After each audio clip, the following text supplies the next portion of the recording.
Listen. I was really waiting. Listen, I'm shy. What happens to the videos that you receive? See, what happens to ladies the and pictures? gentlemen, don't take the fooling in the morning. This is not me. It's not my real self. Not your real self. Our producer gives me some magic. You are very hard on content, Yes. what you put out. What is Lenny putting out? I mean, I follow you. Your TikTok is my Lenny's sleep TikTok before. is a whole channel. Yeah, it's a very good channel to engage and My watch. still going TikTok, but yes, I put out, first of all, my most authentic self on social.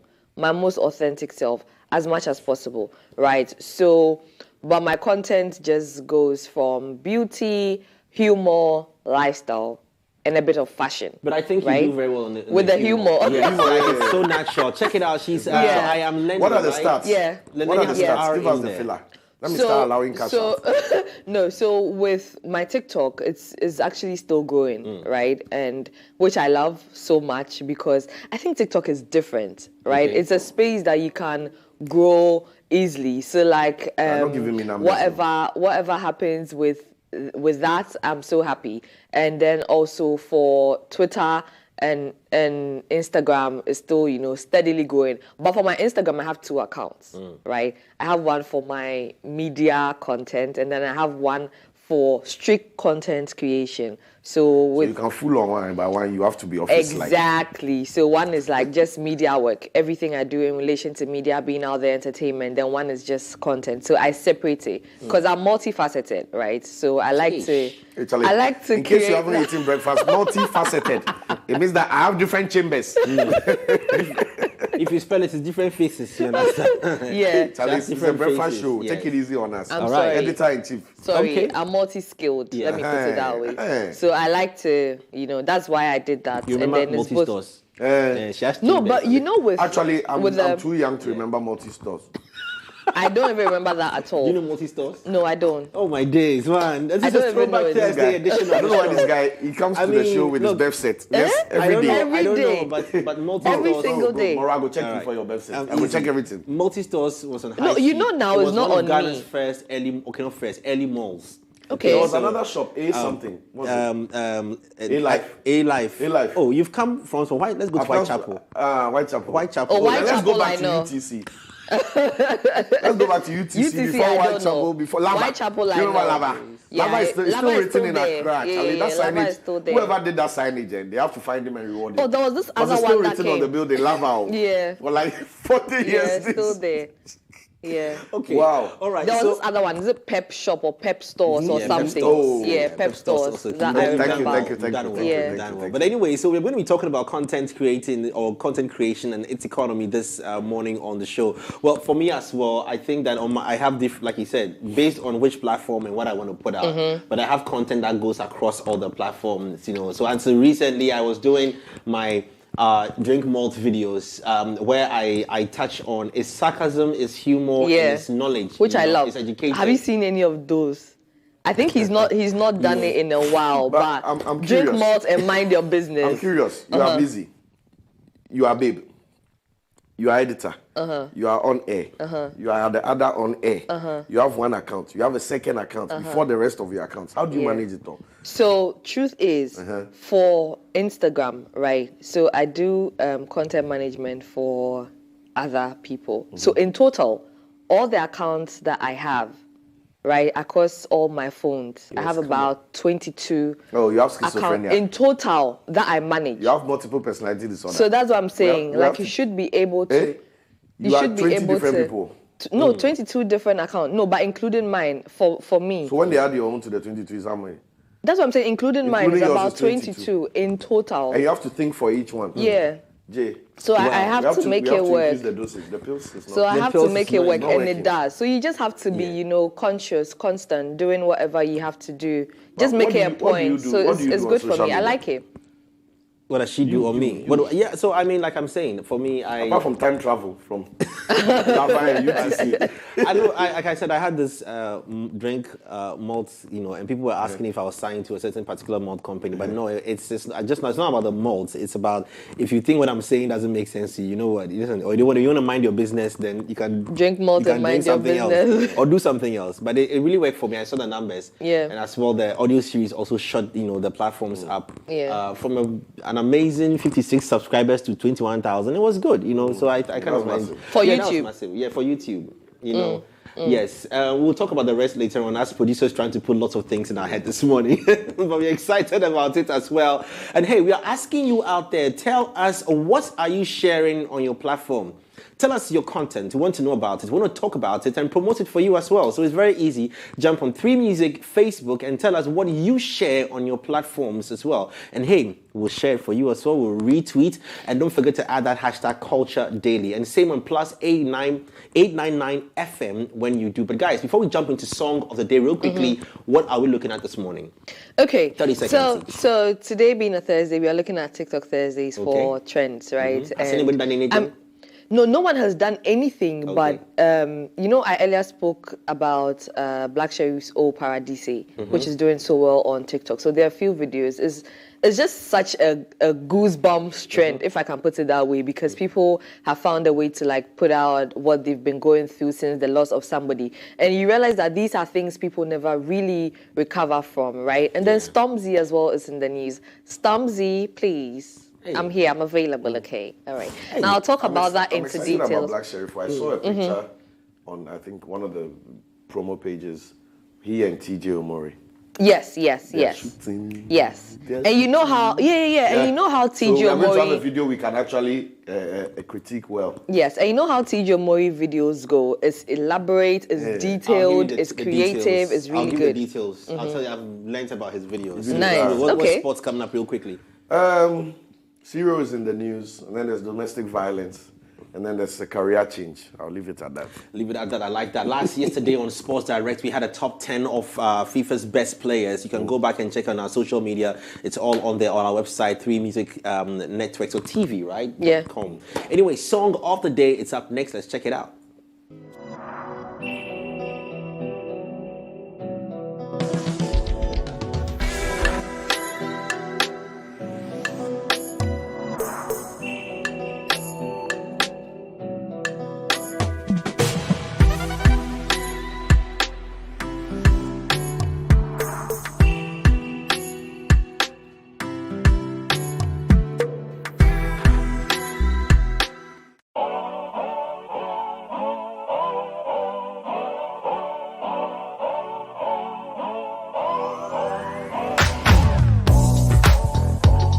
Standing in between music royalty right now, the Sugar Daddy and the Clowmanya.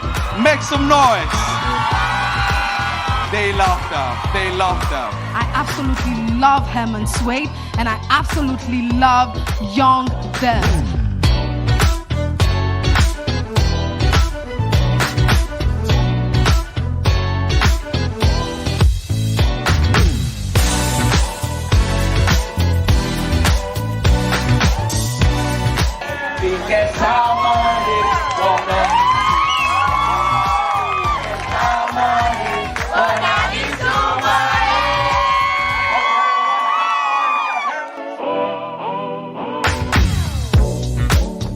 Who are you expecting to see tonight on the stage?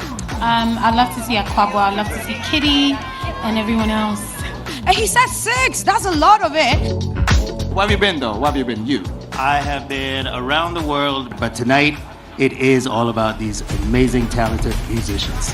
Sugarcane sweet, but everybody sweeter. Hey. Someone on me, sweet little agenda.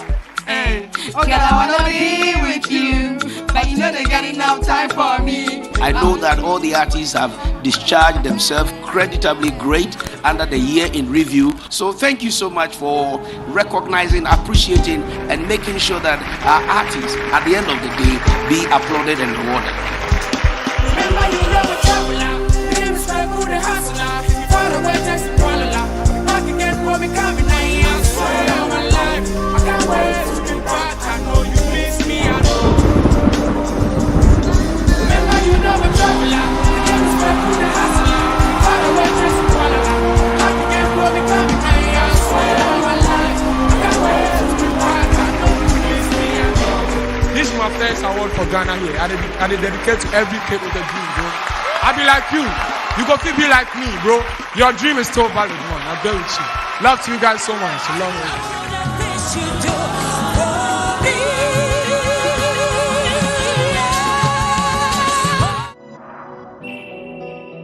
but this song is just one of my personal.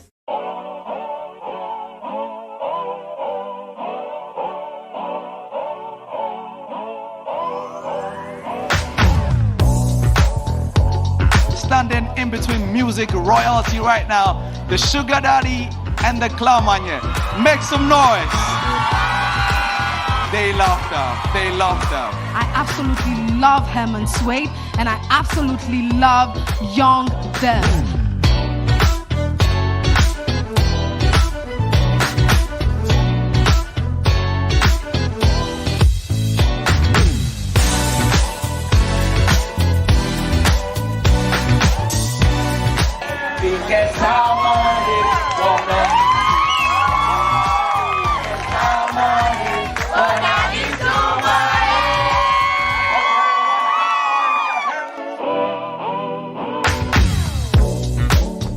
Who are you expecting to see tonight on the stage? I'd love to see Aqua and everyone else. And he said 6. That's a lot of it. Where have you been though? Where have you been? You? I have been around the world, but tonight it is all about these amazing, talented musicians. Sugarcane sweet, but everybody sweeter. Hey, hey, hey. So follow me, sweet little ginger. Hey, okay, I wanna be with you, but you know they got enough time for me. I know that all the artists have discharged themselves creditably great under the year in review. So thank you so much for recognizing, appreciating, and making sure that our artists at the end of the day be applauded and rewarded. Remember you know a traveler, the respect for the hustler. Follow where just follow la. Back again for me coming, I swear on my life. I can't wait to be back. I know you miss me, I know.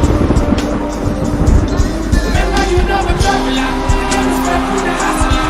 Follow where just follow la. Back again for me coming, I swear on my life. I can't wait to be back. I know you miss me, I know. This is my first award for Ghana here. I dedicate to every kid with a dream, bro. I be like you. You go to be like me, bro. Your dream is still valid, man. I bet with you. Love to you guys so much. I love you.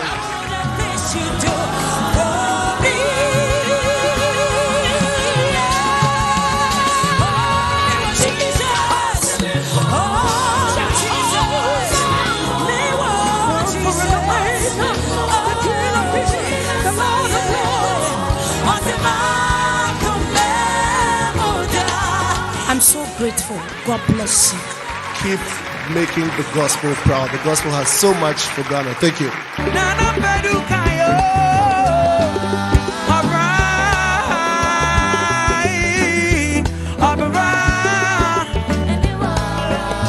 Congrats to everyone who's been up on the stage and everyone who's been nominated. Who is going to win the Artist of the Year? Your baby, your baby. Everybody say I demand, but I don't mind. I'm gonna dance for you, my baby. Shake for you, my baby. Wine for you, my baby. Hey, me and you all the time. Dance for you, my baby. I think it seems like a celebration, but this is a motivation for me to come back stronger. Younger K. With you, but you know they get enough time for me. I wanna live with you. I guess it isn't why I can't let. See, that you never lose to you. Hey, man, them so fat. Oh, can you never lose to you? Listen, man, them so fat to find your love. This award goes to my team. I appreciate you guys so much. It's imperative to me that I give and dedicate this award to my team. Shouts to you, man. Love. May I live on the mountain waiting for so long. You know how to do the dance, let's go. My head.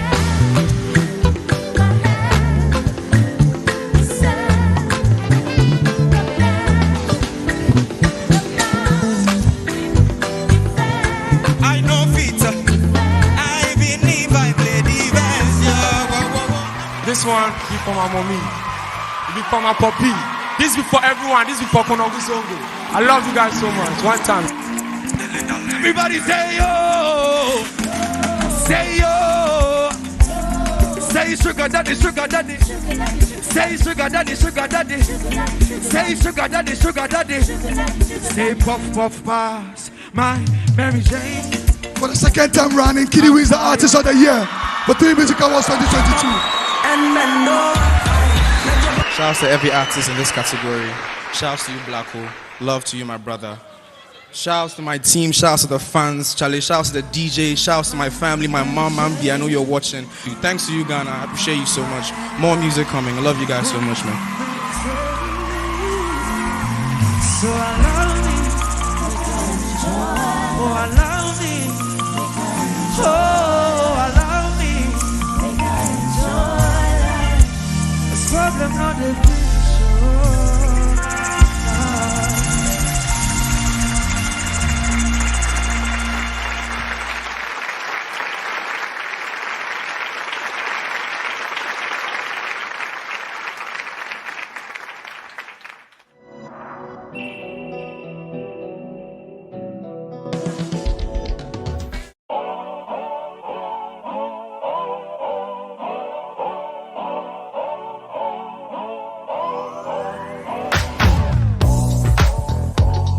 Standing in between music royalty right now, the Sugar Daddy and the Clamanya. Make some noise. They love them. They love them. I absolutely love Herman Suede, and I absolutely love Young Dev.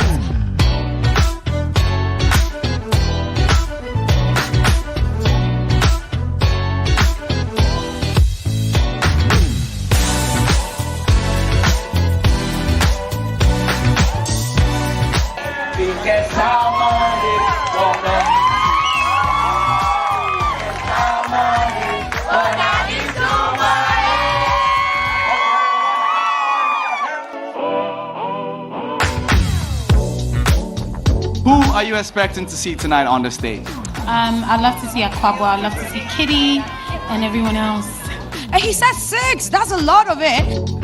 Where have you been though? Where have you been? You? I have been around the world, but tonight it is all about these amazing, talented musicians.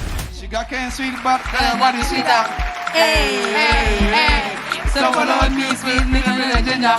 Hey, girl, I wanna be with you, but you know they got enough time for me. I know that all the artists have discharged themselves creditably great under the year in review. So thank you so much for recognizing, appreciating, and making sure that our artists, at the end of the day, be applauded and rewarded. Remember you love a traveler, the name is like who the hustler. Far away, just a Kuala. Back again for me coming, I swear on my life. I can't wait to be back. I know you miss me, I know. Remember you love a traveler, the name is like who the hustler. Far away, just a Kuala.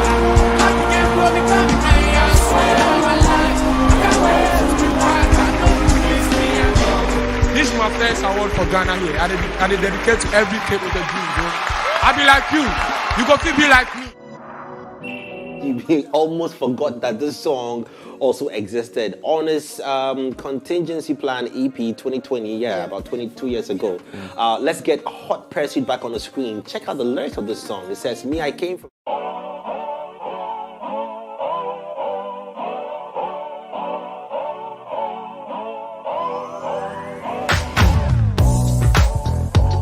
Standing in between music royalty right now, the Sugar Daddy and the Clamanya. Make some noise. They love them. They love them. I absolutely love Herman Suede, and I absolutely love Young Dev.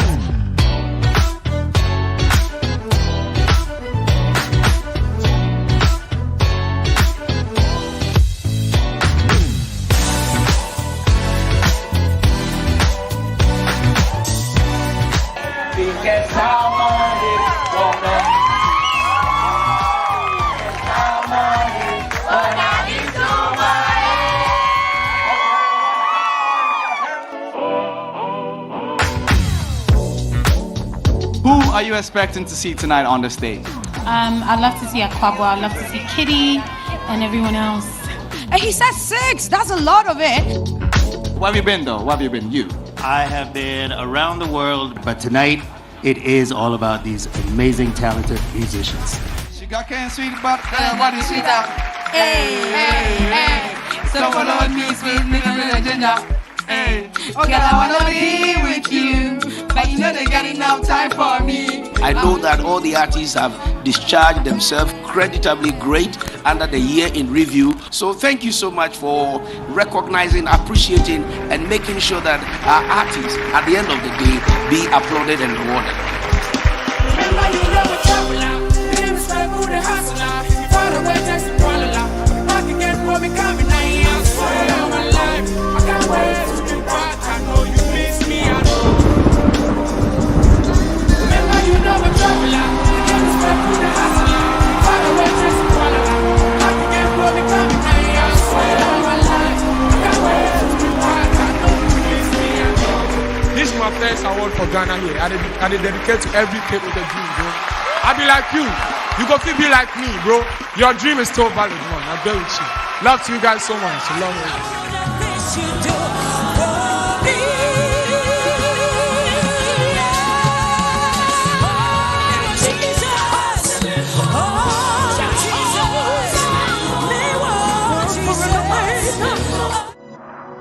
You're a fan. Hey. We'll do photo shoot for you, so we'll send it to him. I have his contact. Stop it.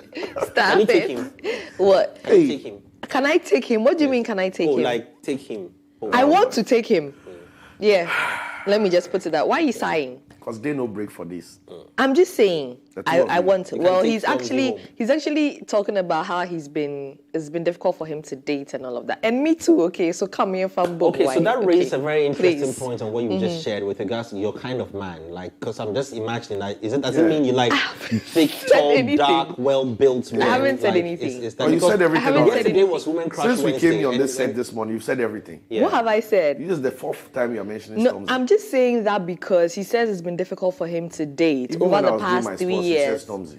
Wow, over the past 3 years since he's been single, it's been difficult for him to See date. the way you have the And you see, biography on. it's same for. Have you been I mean, tracking it's him? similar for me too. So Have you we been can tracking just him? come find middle Yesterday ground. we spoke about, we had a heavy conversation on Women Crush Wednesdays and identifying, women's role in as gatekeepers in our industry. And we're excited to have, very influential gatekeepers join us on the show. To our very own CEO, Rashida Abdullahi, she was here with us, and also to Soraya Pare, she was also a guest, and Liza from Boom Play, and that has now translated into this conversation that we are having about your kind of man, as what kind of, because I'm imagining Stormzy, the thick, tall, well-built guy. Are you saying that so stereotype is not your ideal type? I mean, You see, the thing is, for me, Yes, for right? you. Let me be honest with the two. The answer is yes or no. You're Hold taking that on. far like this. for me, Charlie, that's for Hold you, on. and for no, me. no, Charlie. no. Wait.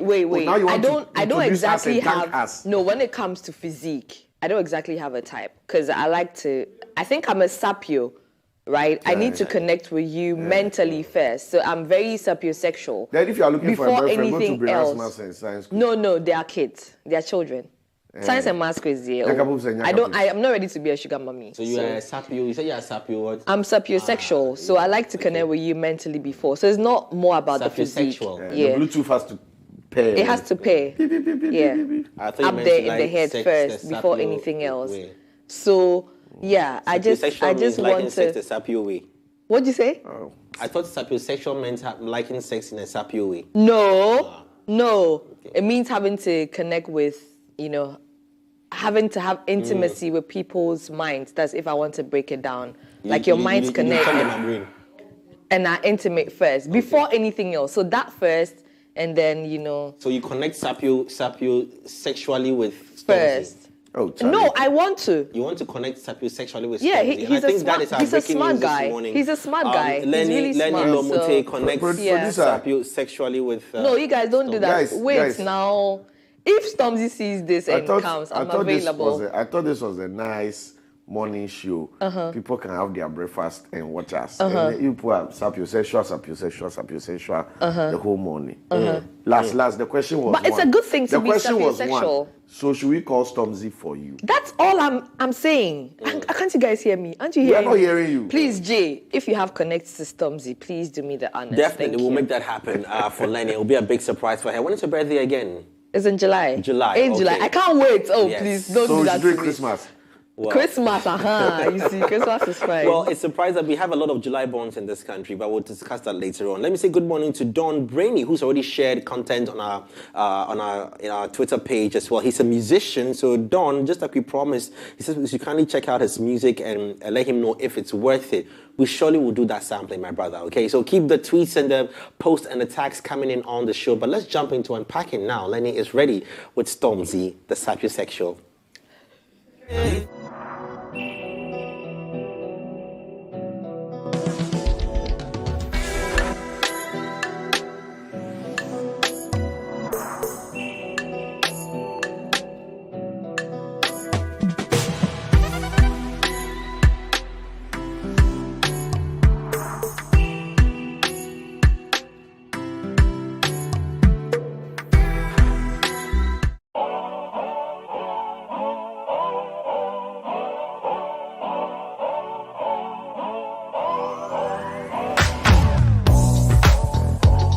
Standing in between music royalty right now, the Sugar Daddy and the Clamanya.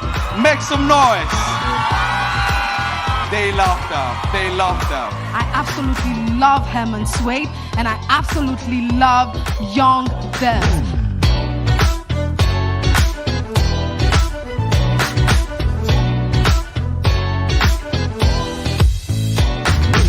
Redemption Valley where we living, still got that hunger.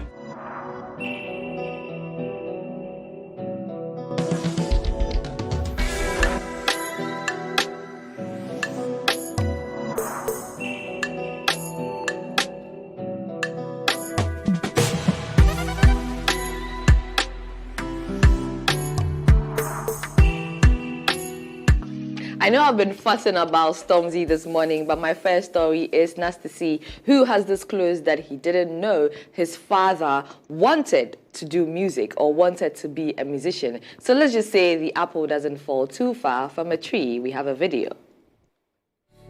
She asked me, Junior, do you like it when I cry? Huh? Do you consider my feelings when you lie? Huh? So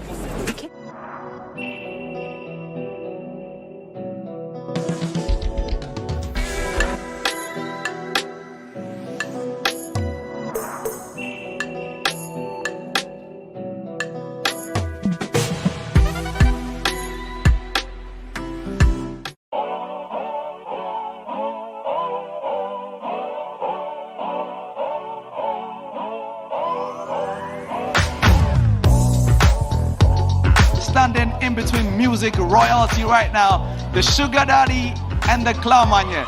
Make some noise. They love them. They love them. I absolutely love Herman Suede, and I absolutely love Young Dev.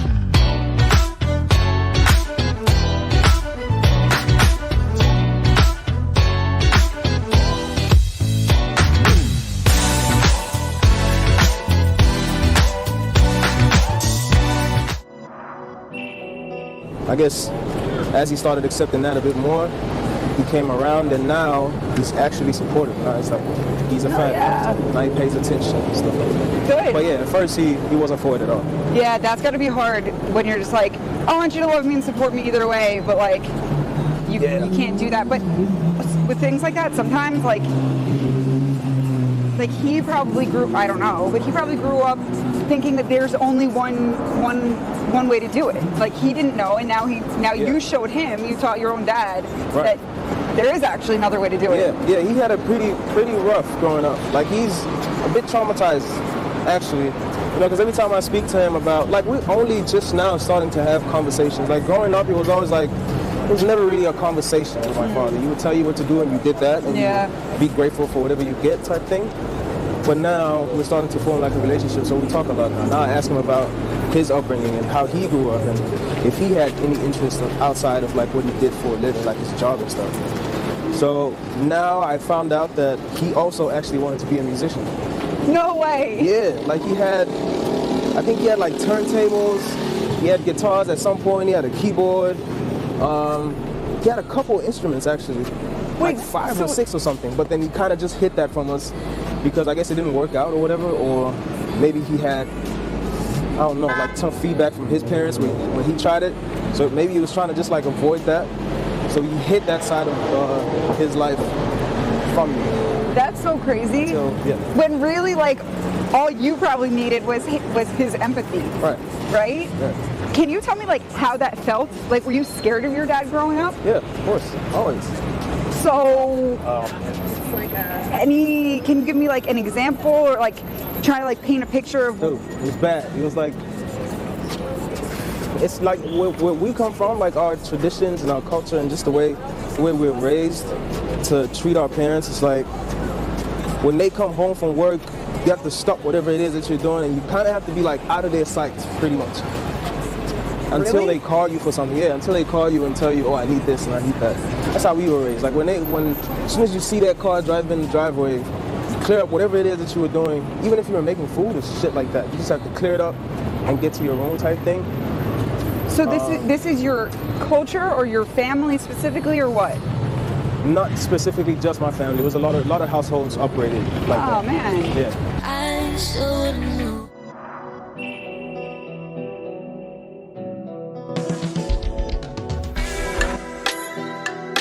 Nasty C is a South African rapper, right? And I think that probably it's because his dad wanted to do music. That's why he started music also at a young age and was allowed. You know that we hear these stories of parents not fully supporting what we do, especially as entertainers. It's so difficult, you know. You just find a few parents having to fully, you know, throw their weight behind you and say, oh, you want to be a rapper? Okay, go ahead and do it. Or you want to be a presenter, you want to do music, you want to do comedy, you know, all of these things. And so, yeah, maybe it's because, you know, his father thought, oh, all right, now my son will be able to, you know, do the things that I couldn't do as a musician or that I wanted to do as a musician. And so, yes, well, I hope I would want to see a song with Nasty C and his dad. Would you? Won't you? Right? Okay. Because for me, I mean, I would want to see that. And it would be really good, you know, the father-son thing. And being the kind of superstar he is, his father will easily blow up, right? Talking about superstars, my dear Stormzy has said that it's been really difficult for him to date since his breakup, his public breakup in 2019. Now, this was after a 4-year relationship. Now, let's you know, cue this. Let's watch this, and then I'll be back.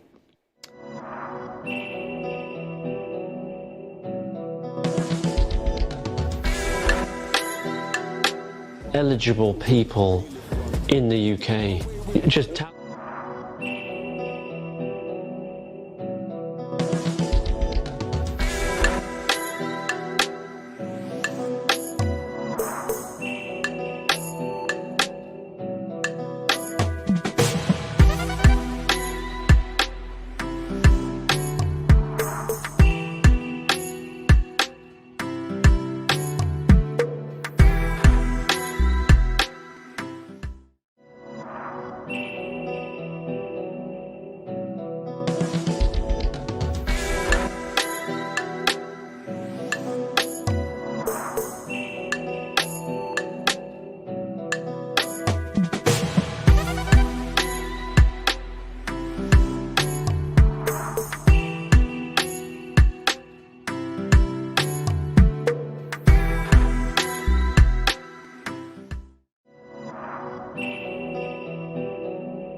standing in between music royalty right now, the Sugar Daddy and the Clamanye. Make some noise. They loved them. They loved them. I absolutely love Herman Suede, and I absolutely love Young Devs.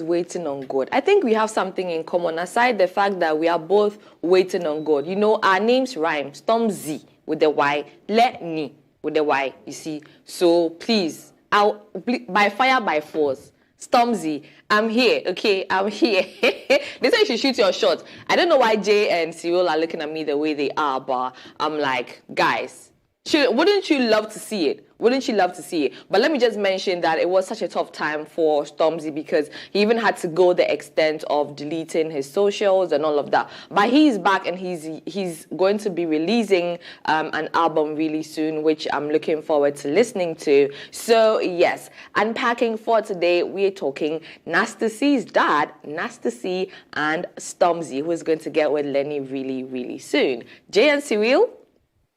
Jay and Cyril, hello, gentlemen.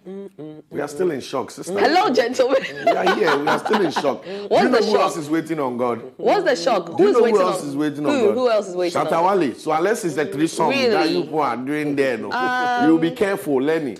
Because who's your babe? I think I have the choice. I have to choose, right? You And have I'll to choose choose, Stormzy. Even see. though they are both S, I'll Eh. just, yes, please. Yeah. We've heard loud and clear. We take Thank the message, you. and I'm very sure if we tag Thank Stormzy you. on his social Thank media you. and express your love to him, it just might go viral enough because people have tagged influential, from artists to name them on social media, and we've carried it. Example: when Mr. Drew put out a tweet that he wanted to meet Asha, the world held. Social media made it happen. Yeah, we made it happen. So just put that tweet. I dare you now. On Culture Daily, it's 7:41. I dare don't you have now that view. to put a tweet out there that you are so looking Let's to do this. I honestly don't have that sexual view. relationship with Stormzy. And it would happen because today as well as No Brad Day and it's trending on Twitter. Okay, let's see. Maybe I will. Maybe later in the day when I decide. Fear has gripped you. And on that note, thank you very much, Lenny, giving us this very fearless, unpacking session. But coming up next, we're going to go into our sports direct this morning. And of course, we're looking at things again like... we have a big football player, Ghanaian, Yes. international, but he's kind of making a different career choice. Some are speculating that it's a bit too early for him as he's still young, he's 33.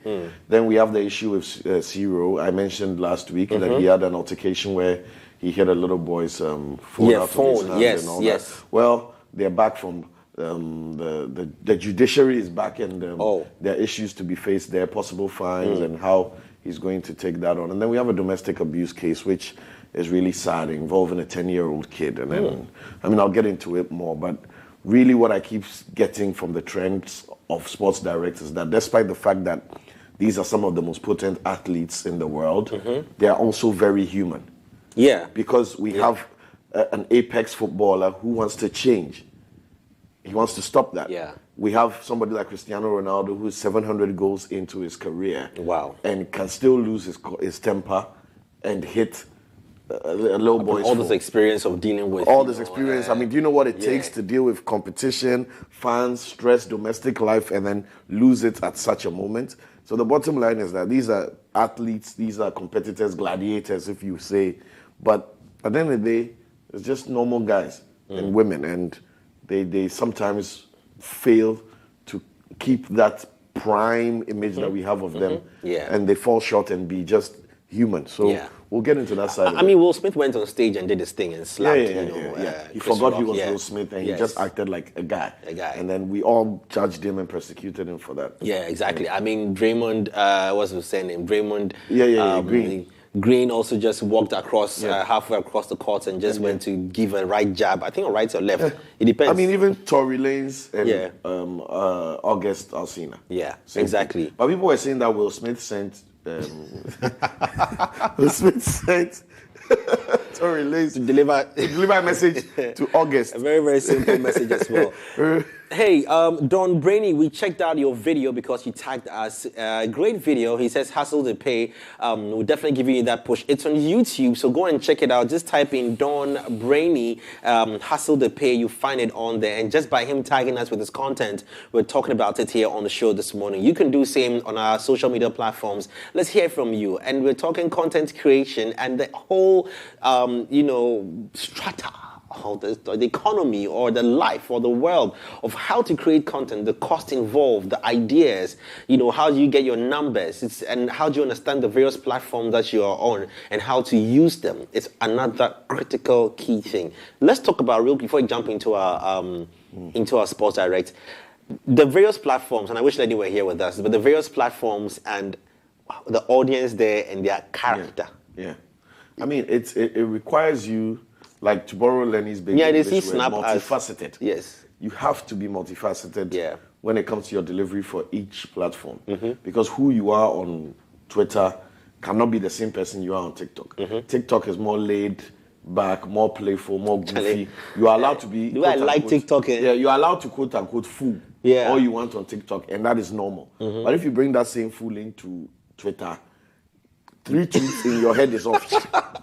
You understand? True. And it's really... Meanwhile, the same intense. people are there. The same people are there, With a but it's like, different I character. didn't open that app. When I want to see Jay Foley fooling, I'll go to the side where he's fooling. Yeah. But when I come to the part where we are supposed to talk serious, please be serious there. Yeah, you don't share you can share humor on TikTok and people understand it's humor. But when you bring that onto Twitter, somebody will ask if you are stupid, excuse me to say. It's like the way when you buy beans, the Gary is free. Yes, but when you buy Wachi, the Gary you have to pay for it. Same Gary.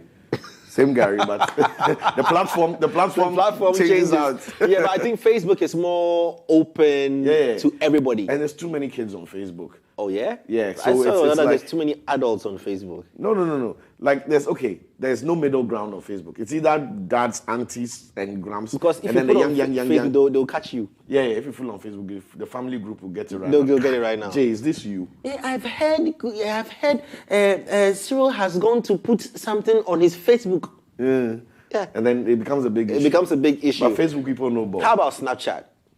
Snapchat used to be for exclusives, right? I see that's a very sexual platform. Yeah, like exactly. It used to be like they spotted when the private Snap came up, and then people started. It's literally like an OnlyFans. You can subscribe to people, pay them. Nudity is allowed. Explicit stuff is allowed. So it's a bit more. Are you mature. subscribed to any of their channels? Oh, the line is not clear. Hello. So the line is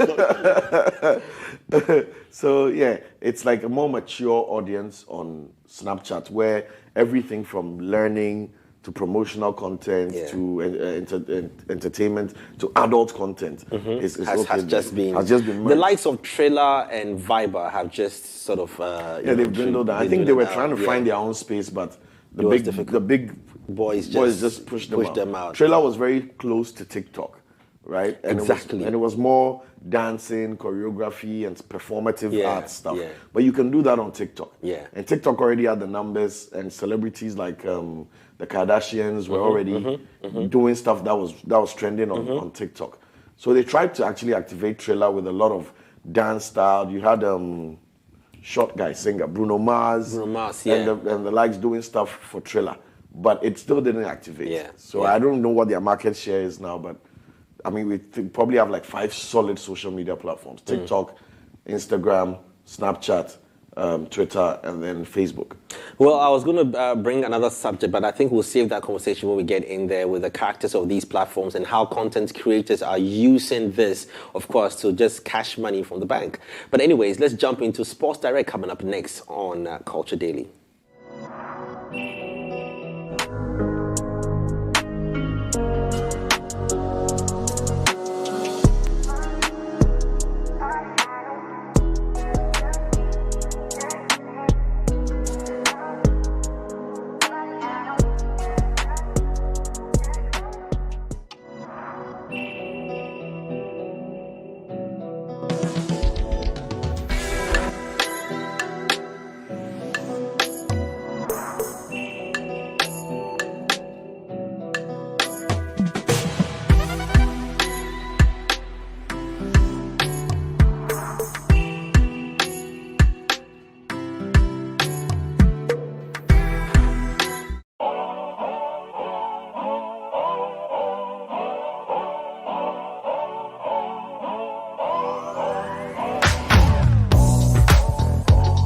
Standing in between music royalty right now, the Sugar Daddy and the Clown Manye. Make some noise. They loved her. They loved her. I absolutely love Herman Suede, and I absolutely love Young Dev.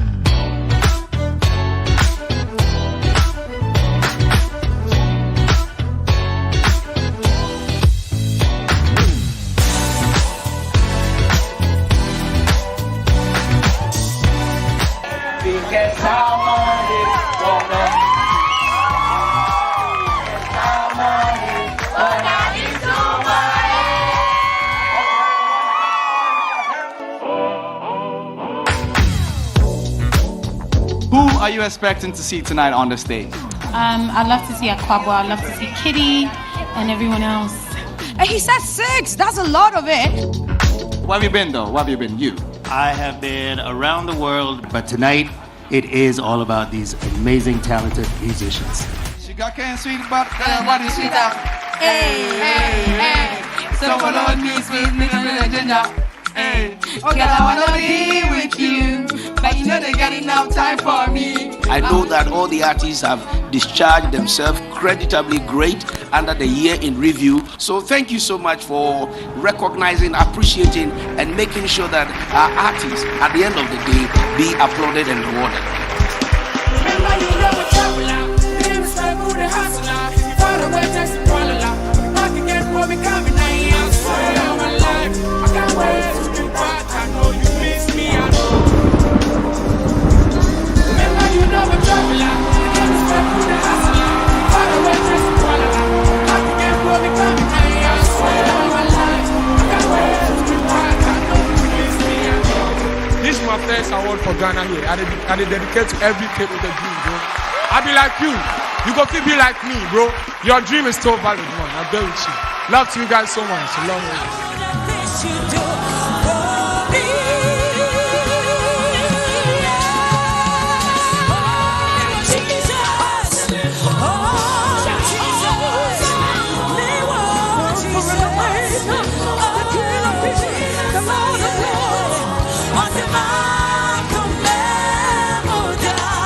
I'm so grateful. God bless you. Keep making the gospel proud. The gospel has so much for Ghana. Thank you.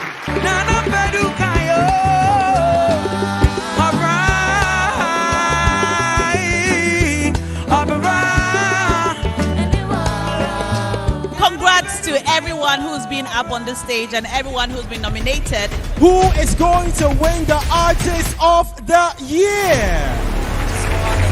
Your baby, your baby. Everybody say I demand, but I don't mind. I'm gonna dance for you, my baby. Shake for you, my baby. Wine for you, my baby. Hey, me and you all the time. Dance for you, my baby. I think it seems like a celebration, but this is a motivation for me to come back stronger. Younger K. With you, but you know they get enough time for me. I wanna live with you. I get it easy. Welcome back to Culture Daily. It's your boy C-Real, and you're still watching. This is Sports Direct. Now, bringing you the sports, the life and style of the sports celebrities. We're going into a story from the very own Kojo Asamoah, the Ghanaian international, who also played for Inter and Juve. Well, he has a big announcement to make. He wants to retire professionally from football at the ripe age of 33. Now, this comes as a shock to quite a few people because 33 is not that old for you to want to retire entirely. Maybe go to a less competitive league or go to another league where you can make your mark and still earn a lot. But the forward has made the decision to retire at this time and take on, guess what? Football agency. Yes, he wants to be a player agent and go to the managerial side where he scouts players and manages players and takes the administrative angle of player welfare as well. Now, this is not a bad thing, as that is also a very critical aspect of sports. Now, we all know the big names, but they have player managers. They have people who scouted them, help them groom, and help them navigate the landscape to become the stars they are. And Kojo Asamoah thinks that this would be a better use of his expertise, his experience, and his energy at this time. The announcement came on social media from his agent. Now, the 6 times Serie A winner and 4-time Coppa Italia winner, says that this is a decision he's making not for health reasons and not for any other reasons other than a progressive thought of moving on from being an on-field player to becoming someone that's taking on the background. Now, we wish him all the best. We've seen this happen with the likes of Stephen Appiah, who does coaching, mentoring with various social outreach companies. We've seen it with Asamoah Gyan, even though he has not officially retired, but he's back home and he's been doing a lot of other things that don't necessarily involve him being on the pitch. So we wish Kwadwo Asamoah the best. We look forward to see what he can do on that side as well, as he's had an illustrious career for a 33-year-old in Europe. And all we are saying to him is kudos for all the goals and all the entertainment you've provided, and we're still with you while you take on this new journey. Now, talking about journeys, we move on to Manchester United, where the heat is still on Cristiano Ronaldo. Now, last week, I reported to you the incident that had C-Row knocking out the phone from the hands of a young kid.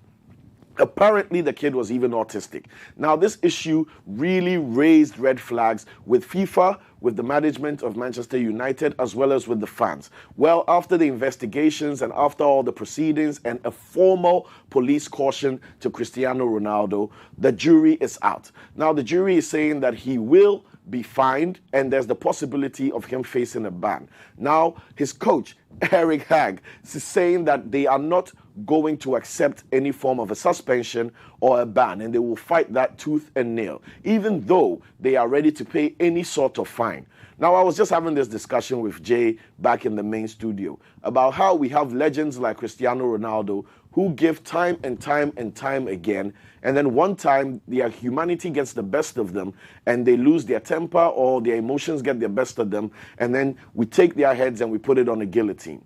I do not support hitting the phone out of the hands of the little boy, but we need to cut him some slack. The man is under pressure and he's been through a lot and he has given us a lot. And these moments happen, our favorites slip, our celebrities, our football stars, they make mistakes. Let's see how lenient the FA is going to be when it comes to Cristiano Ronaldo and this fine. Now, ex-basketball star Ben Gordon has been arrested at LaGuardia Airport for an incident that happened a couple months ago where he struck his 10-year-old son. The ex-star, Ben, has a history of violent behavior, including a streak where he panicked and lost his cool and set off about 14 fire alarms in an apartment building. This led to his arrest, as well as many other arrests for domestic violence charges. Now, he struck the boy for unknown reasons that caused the auntie of the boy to rush him to a local hospital for treatment. Even in the moment of his arrest, he had to take down 2 police officers as he resisted in the lounge of the airport. Now, this is a violent character, and we don't know whether it's something stemming from his history in the sport, or if it's a personality issue, or if he just needs to be taken away from these kids. But a man of this size and this stature and strength punching a 10-year-old in the head is not something any association will condone. So the charges against him are official, the police are involved, and he is currently in police custody while charges are being formally brought up against him. We don't know if he's been granted bail, if he will be granted bail, or what proceedings will follow after that. But be sure we will bring you that on Sports Direct on Culture Daily. Now, this is all for me today. I definitely want to have a conversation with Lenny and Jay about these 3 issues, because the humanity of our football stars and our athletes comes into question every time they make a mistake. And I want to find out if sometimes we're a bit too hard on them, expecting them to be incredible players and sportsmen on the field, but we are too intolerant of them being normal human beings, especially as they are fathers, mothers, and uncles and go through the same stress that we do. Jay, Lenny, what do you think about this? And Cyril, I'll answer this question in a very, very simple way. That you see, Cristiano Ronaldo has really mastered the game of football, and I think over the years he's gained a certain skill because he's developed and he's worked on it. You know, he goes to the gym for it. He pays people for it. Mm-hmm. So it also means that as you are climbing the ladder of from prosperity to popularity to acquiring all the fame, you should also invest in your mental health. Very important. It's very important that you pay close attention to it, because you are now dealing with everybody. You know, and now that you're dealing with everybody, it means that you're going to receive all kinds of arrows, and you must learn how to manage all these things. And that's another thing that I feel sometimes people like us who are public, in the public space, you know, you're on TV, you're showing your face on television. I mean, that means that you're no more private, you know, a to an extent. You're public, you're government. No, yeah, but So Jay, to an extent, we must, with that, you have to protect your space, Yes. right? Protect your space, whatever your But space things will means slip to in, you. like what happened to Ronaldo. I mean, just a kid just slipped in just at the point of him entering. I mean, this is like devilish. Just at the point of him entering Going in, what you call it, their changing room. Their changing room, and this kid appears from nowhere. I mean, But how Jay, devilish can that be? Let But me that's come in, how- Jay. Yes. It's funny you're saying they need to take care of their mental health, because I know for a fact that the teams take on psychologists for the team, they take on player psychologists, and some even have to do mandated periods where they talk to a counselor or to a psychiatrist. Now, the problem has actually been getting the players to conform to this. I know the NBA demands this, I know FIFA demands this, and it's not for lack of availability, but the players don't actively do it. Until an incident like Cristiano Ronaldo's happens, where he's probably going to be fined, and as part of his fine, he's going to be demanded or obligated to go and see a psychiatrist or a psychologist. That is when he will go. But these things are always available in any professional sporting league. Mental health has always been taken seriously, and the avenue has been created. As much as I know, even in sports that you wouldn't think it would be necessary, like tennis or in golfing, there are psychologists who deal with high pressure workers, people who work in high pressure environments, like us, like sports, like people who are high level business executives. And I know very well that FIFA has created all these. So people like Cristiano Ronaldo don't really have an excuse, in my opinion, when it comes to mental health and dealing with stress and all that, because there were avenues that he could have accessed before such an altercation like this. That's my input. But Cyril, the thing is, right, to be going through therapy and to want the help and actually avail yourself to be helped. These are different things. You can still be going through therapy. And You just can letting it just pass through your ears and you right, go. and not availing yourself to not even accepting that, oh, you actually have a problem that needs help. A problem, exactly. So these is just different dynamics come here. If they've been given counseling, if they go through that, is he ready? Is he willing? Has he availed himself to actually be helped? Or is it just a mood thing? Was he just not in the mood,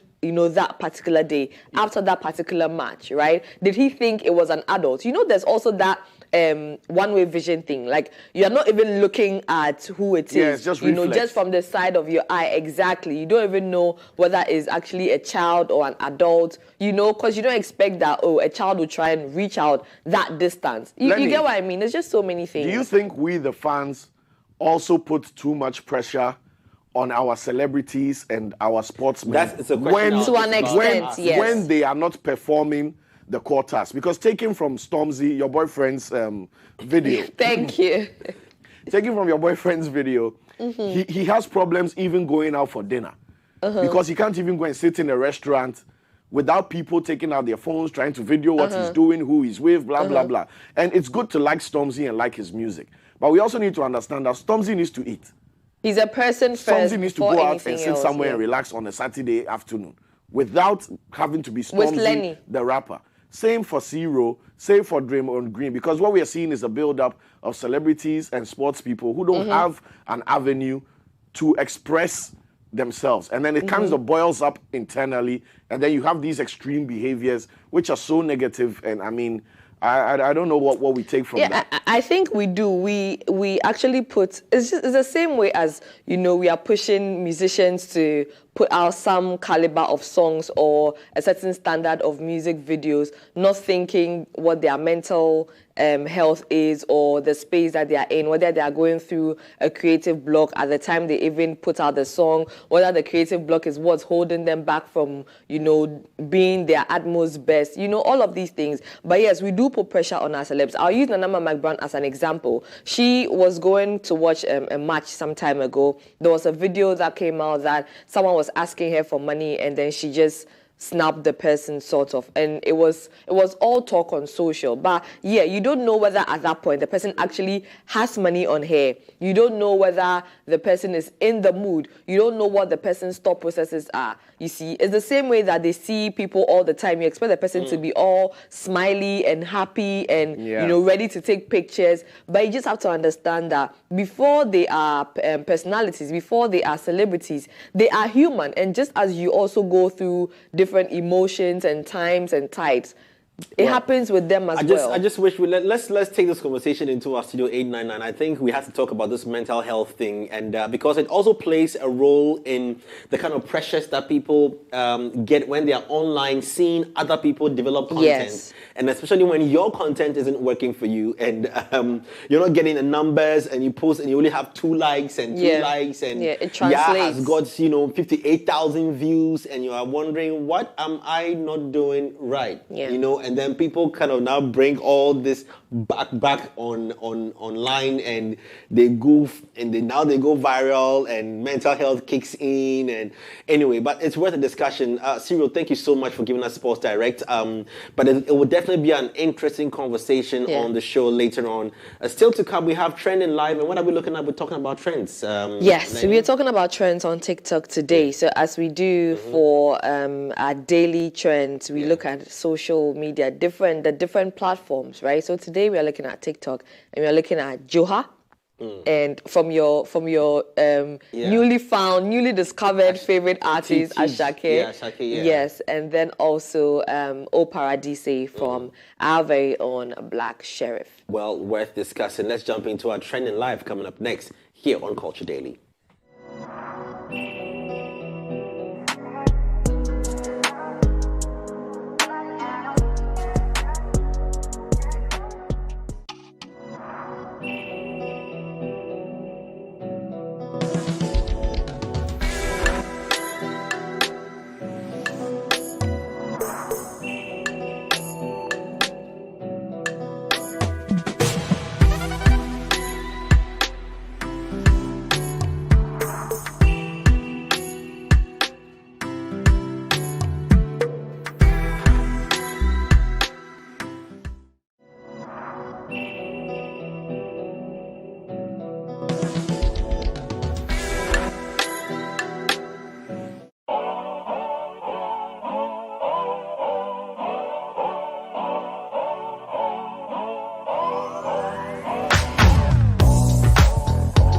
Standing in between music royalty right now, the Sugar Daddy and the Clamanye. Make some noise. They love them. I absolutely love Herman Suede, and I absolutely love Young Dev.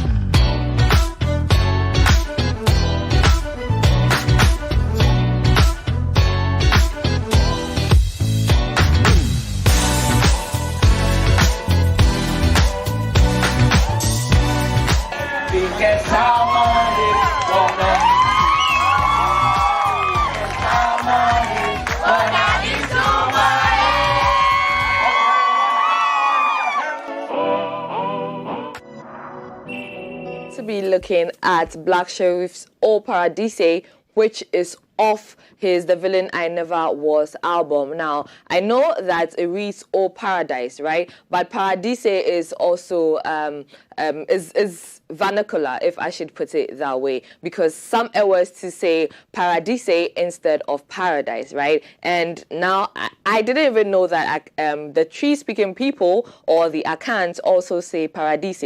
So in this song, he's talking about his ex, who was his first lover, okay? And it's really sad if you have to listen to, the song in detail and how he lost her, right? Now, he promises to love her forever in this song. But yes, there's a video to it. Let's just go listen to what he has to say. First girlfriend I gave was HS, she died. She died. Then we did school. Some sickness broke up on our school. Yeah, she died 5th December 2017. Yeah, that was my first girlfriend. It was crazy. That was the first time I cried about someone dying. Yeah, because then I don't want to cry, but then they come. Yeah. I love it.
Trend, because if you have to watch all of the O Paradise videos on TikTok, trust me, you're either going to get goosebumps or you're going to cry, because people are using this song to, you know, remember the dear ones, their loved ones that they have lost. Okay, and it's really sad, but you can watch more of those videos, how creative people are getting in remembering people that they've lost in the past. Now on to some very, you know, more exciting news. We are going to be talking about Joha. Now a couple of weeks ago, Ashake did a video, and then, you know, we saw him dancing. Now Joha is on his album, his recently released album, and then now we see that there is a video to it, and on TikTok as well, people are doing the most with this song on TikTok. I think study something that Ashake is doing, because back to back, he's giving us, you know, bangers and hits and all of that. Now Ashake's concerts are just going to be off the top, because his songs have blown up and are doing so well on social and off social as well. So let's see how well it's doing on TikTok.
It's a really nice, it's very simple. So you can just learn the dance moves as well and show us your moves. Now when you do, you can also tag us on TikTok. You can find us at 3 Music Lifestyle, okay? Yes, and then like I mentioned, there is something Asake is doing that we all should study. I understand that, he worked, down and under for a really long time, and this is his time. That's what I've said to a few people that I've had the chance to speak to about Asake. This is his time. Now talking about time, it is time to move to Jay and Cyril in the studios. Well, for us, we were concentrating on everything happening here because we do not want to be caught off guard trying to dance on TV. For those of you who were listening to us on Plus 89.9 FM, well, a few seconds ago when Asake's songs were playing, Lenny was dancing off, she wasn't concentrating, she was just jamming to the music, and the camera went on air. But for us, dear, trust me, you will never catch us like that. No, on never. guard. Yeah. Maybe she thought Stormzy was watching. So. I know, right? So she was trying to show off a little bit, But anyway, it's surprising. Cyril and I were talking about how dance has now become an African thing. Like Africans have taken the dance fever and culture to another level. Like, it's crazy. Yes, man. it is. Everywhere. It's everywhere, everywhere.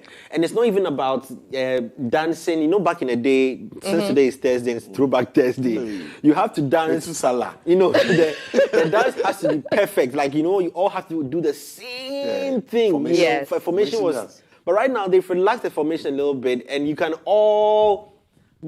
dance. So far as it's a similar thing, it's fine. Like it's exciting. And I can imagine how the future of this, what is going to happen.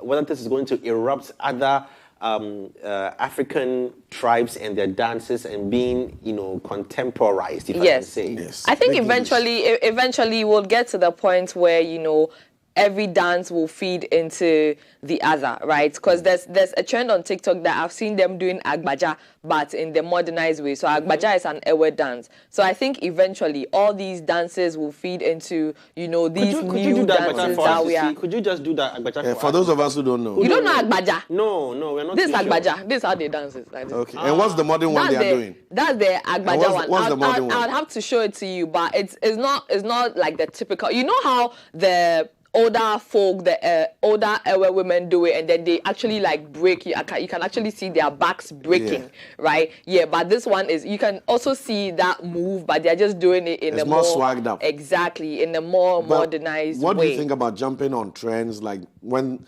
music trends and dance trends come up and then you jump on it? With regards to growing your audience and your account, is it a good thing to always jump on whatever is hot at the moment, or is it more like focusing on your own content and trying to do your own stuff? So with that, what it does is it also helps push your account as well, because then there's a tray of content from that particular one. So they have like the sounds, right? And so when you open it, you see all of the people that have used that. And so when the song is hot and trendy, it's easier for you. You don't necessarily have to jump on it and dance, right? You can jump on it and do whatever content you are doing. So some people, what they do is they use the sound, but they just minimize it so much, but you still have that sound card there, and then you can do a voice over that, you can do a makeup video over that, you can do fashion over that, you can cook, do a cooking video, you can do so many things. So you don't necessarily have to use these songs when they are trending to dance, right? There are so many other things that you can do with this, and then once that adds up to the sound card, it's easier for it to, move and blow. We definitely need to come for classes. Because minimize and download and sound card. No, it's really good. Cyril, I've told you, right? I'm open for you whenever. Just that I've sent so many things to you that you've not put out. So she's open for me. No, I'm open for your content. Hey, please, let me specify. Cyril wants Stormzy. Please. We are keeping score. Say, please, possible. Let's keep score. So yeah, I mean, I'm also very excited about the big conversation coming up in a few minutes. So yeah.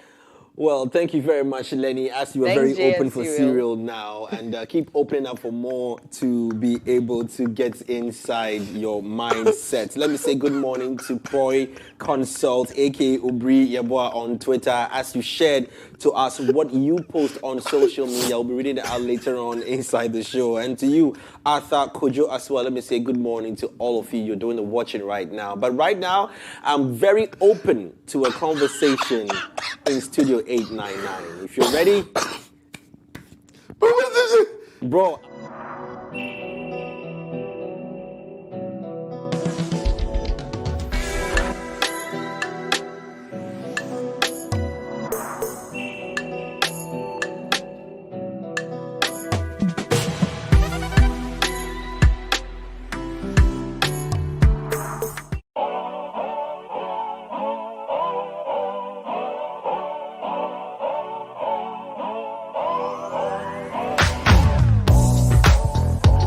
Standing in between music royalty right now, the Sugar Daddy and the Clowmanya. Make some noise. They love them. They love them. I absolutely love Herman Suede, and I absolutely love Young Dev.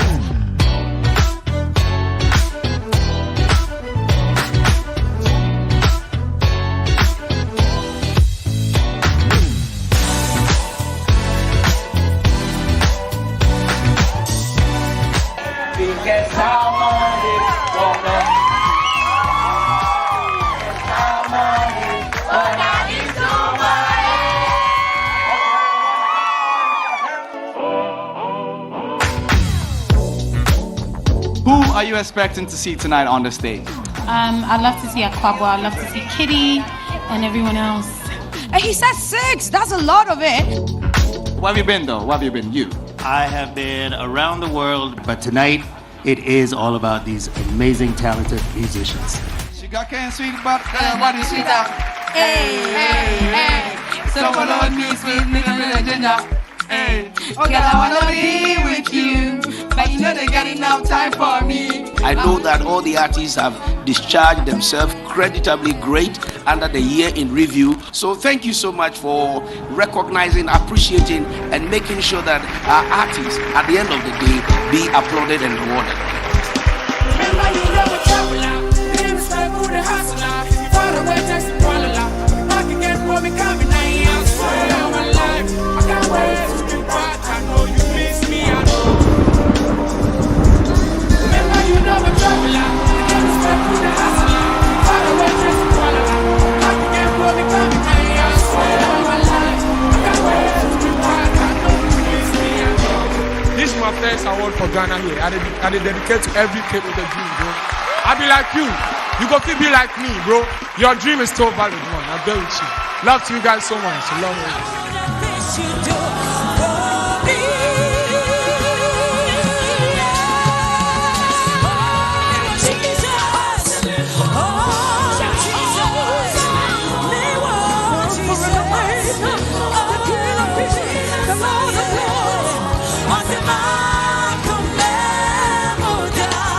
I'm so grateful. God bless you. Keep making the gospel proud. The gospel has so much for Ghana. Thank you.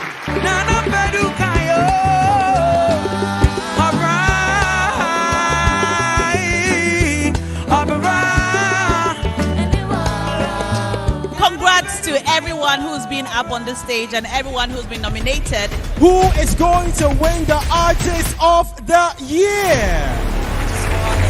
Your baby, your baby. Everybody say I demand, but I don't mind. I'm gonna dance for you, my baby. Shake for you, my baby. Wine for you, my baby. Hey, me and you all the time.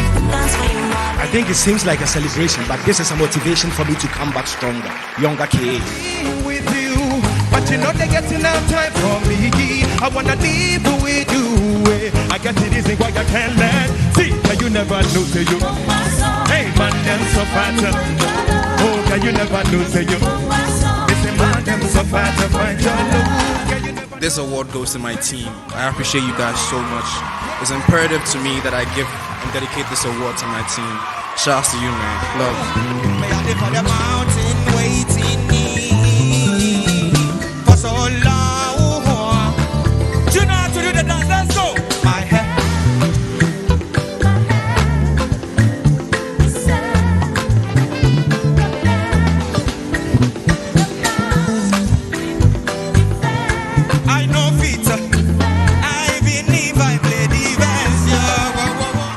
one be for my mommy. Be for my puppy. This be for everyone. This be for Konogu Songo. I love you guys so much. One time.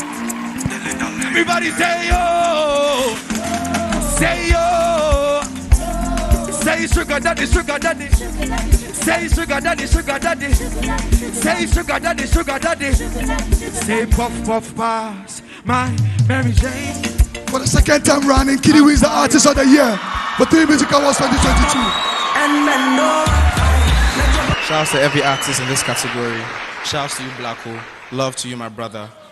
Shouts to my team. Shouts to the fans. Charlie. Shouts to the DJ. Shouts to my family, my mom, Mambi. I know you're watching. Thanks to you, Ghana. I appreciate you so much. More music coming. I love you guys so much, man. So I love me. Oh, I love me. Oh, I love me. This problem not the picture.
Standing in between music royalty right now, the Sugar Daddy and the Clamanye.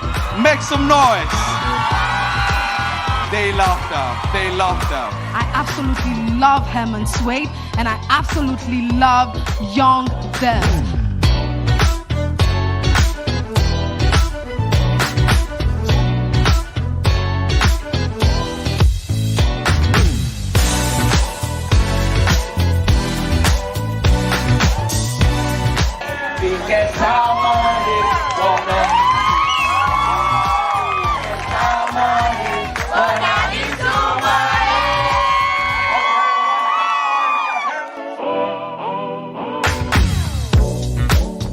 Who are you expecting to see tonight on the stage?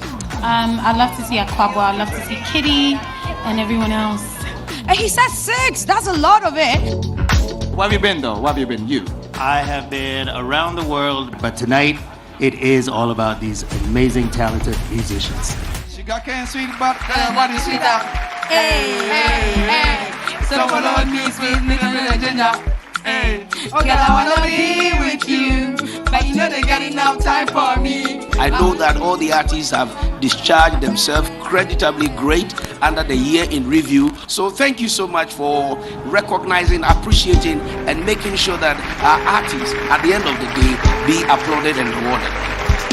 Remember you know a traveler, the name is my booty hustler.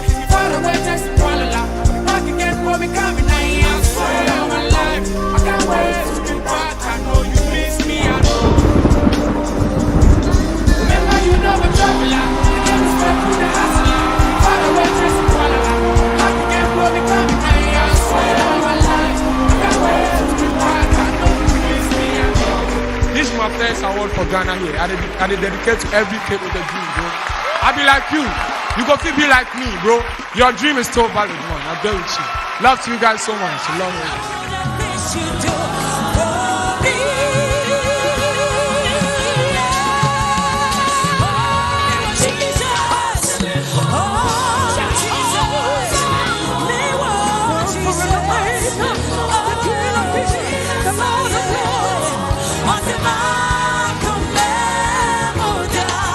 I'm so grateful. God bless you. Keep making the gospel proud. The gospel has so much for Ghana. Thank you.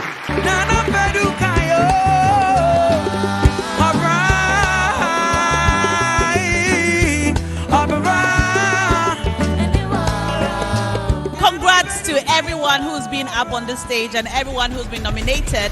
Who is going to win the Artist of the Year?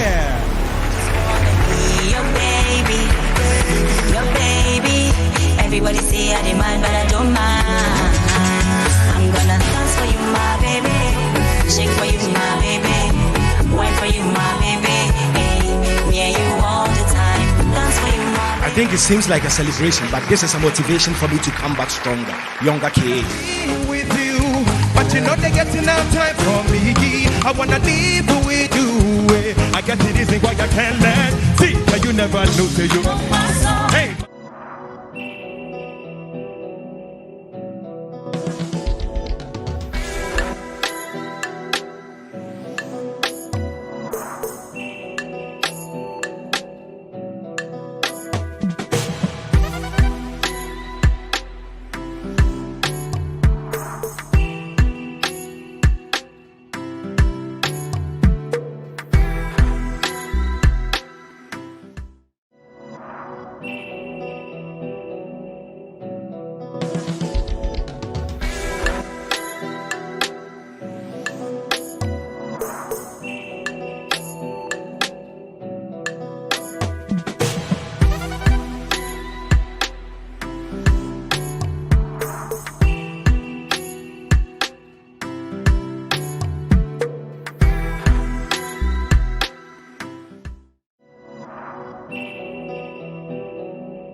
Consume data and the kind of money they put into their craft and all. I'm very sure it's been affected by Russia and Ukraine as well. But it's all good though.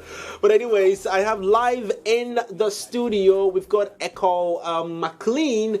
I say he's a style content creator. Like he's all round. But we'll zoom into exactly what you do. And then we've got the man who's been moving around a lot, the travel blogger, I can say, right? Yeah, you can say that. Chidera is also joining us live in the studio. Should I say Chidera or Shidera? Chidera, because Chicago, so maybe I feel say maybe your own. No, don't mind them.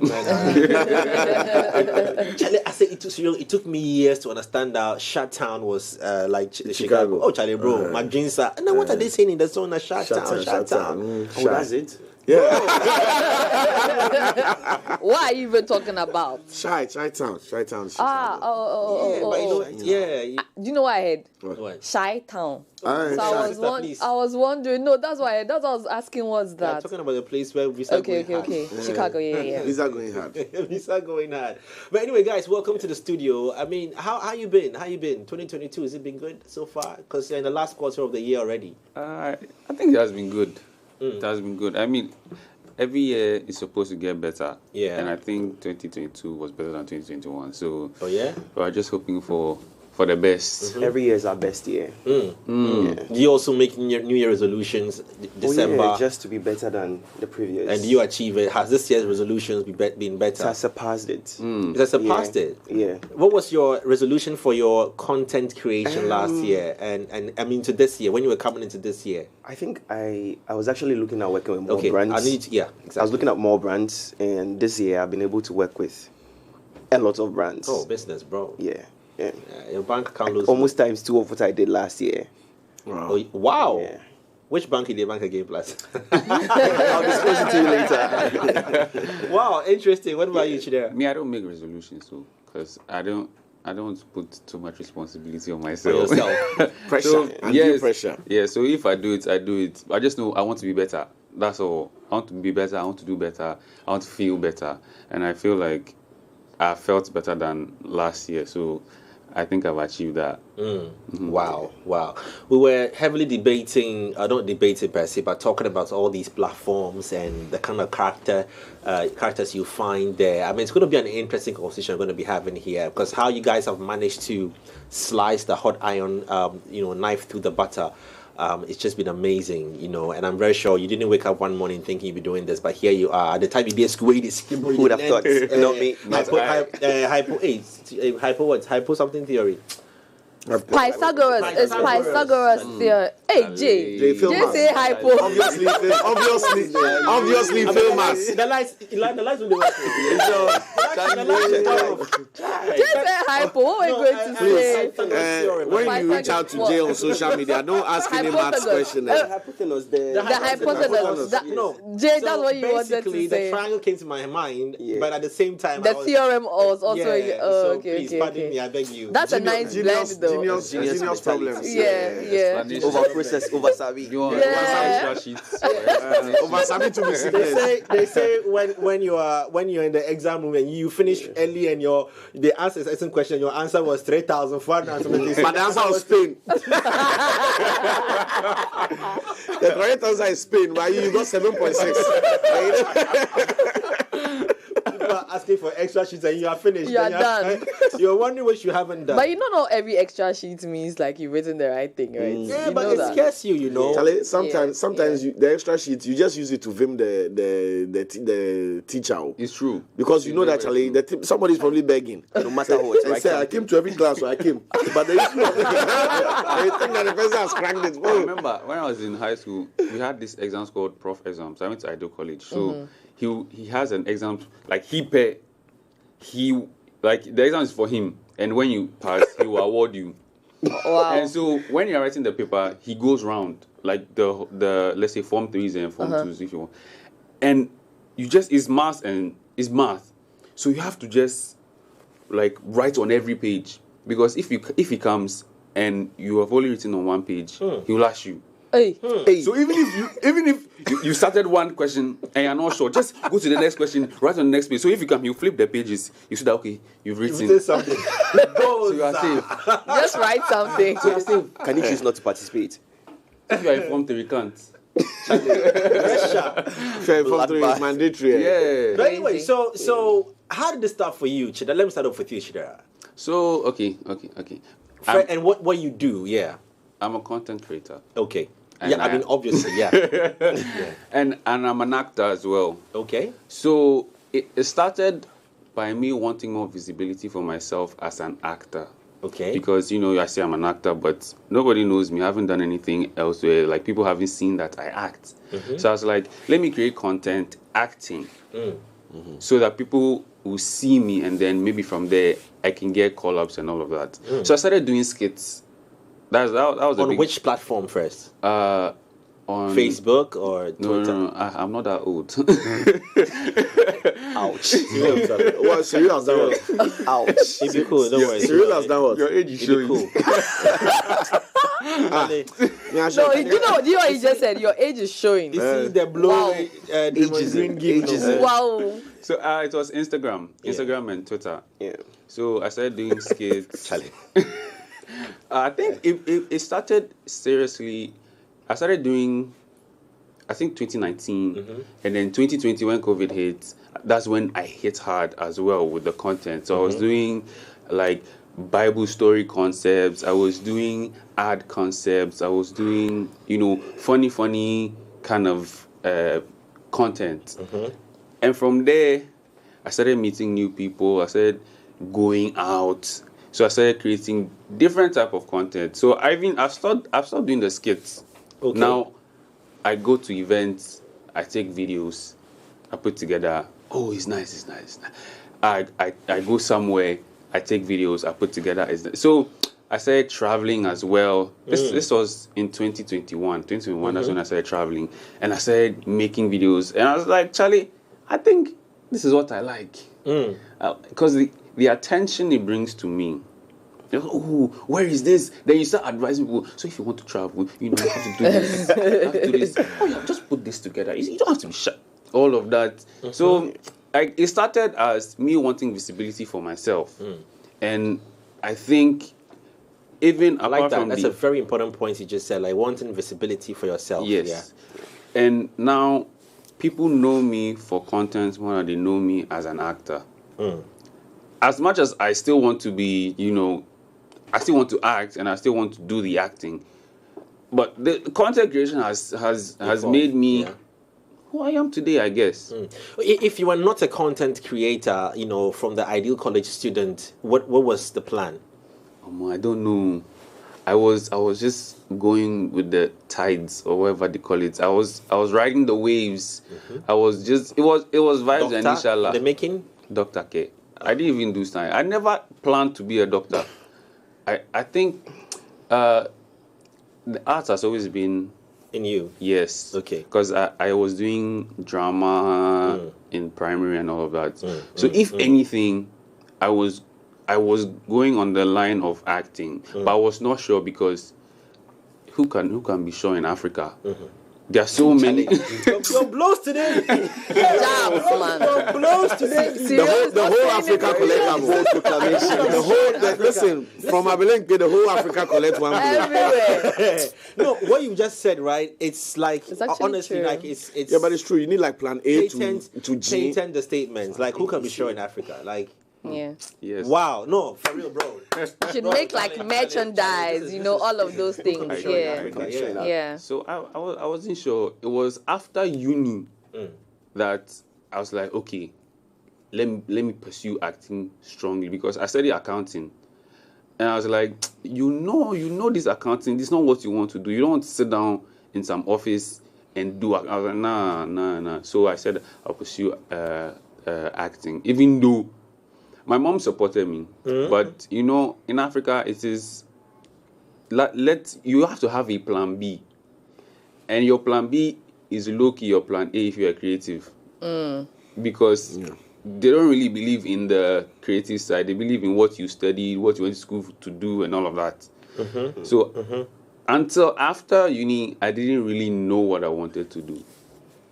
I was just winging it.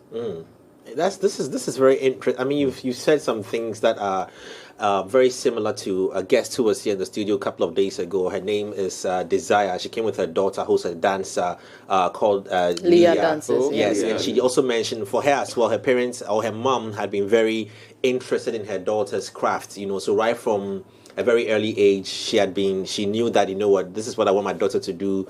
Even to the point that she made a very strong statement about her daughter not pursuing into university education because she felt like the uni grads are all still dancing on TikTok and co. So why not rather turn my daughters into a business for her at an early age, and by the time she gets up there, everybody want to be like her. And I think you just hammered on that point as well. We're going to be asking you where the breakthrough for you was, but let's hear Echo McLean's story as well. Echo, tell us what you do, what you post, what you are into. My story is a little different, unlike his. So, let me backtrack it from uni days. Yeah. I studied economics in Kwame Tech. In what, Kwame Tech? Yeah, I mean, that's how we call it. Okay. Kwame Tech. KNUST. Okay, that's fine. That's a street name. I never knew. I was there to buy. So I don't want you to say which year. Stop it. I don't want you to say which year. So he went to Kwame Tech. I'm sure like 1990. I'm sorry. First class. First class. He was in the first class. Oh, Charlie. They even fixed the signage. The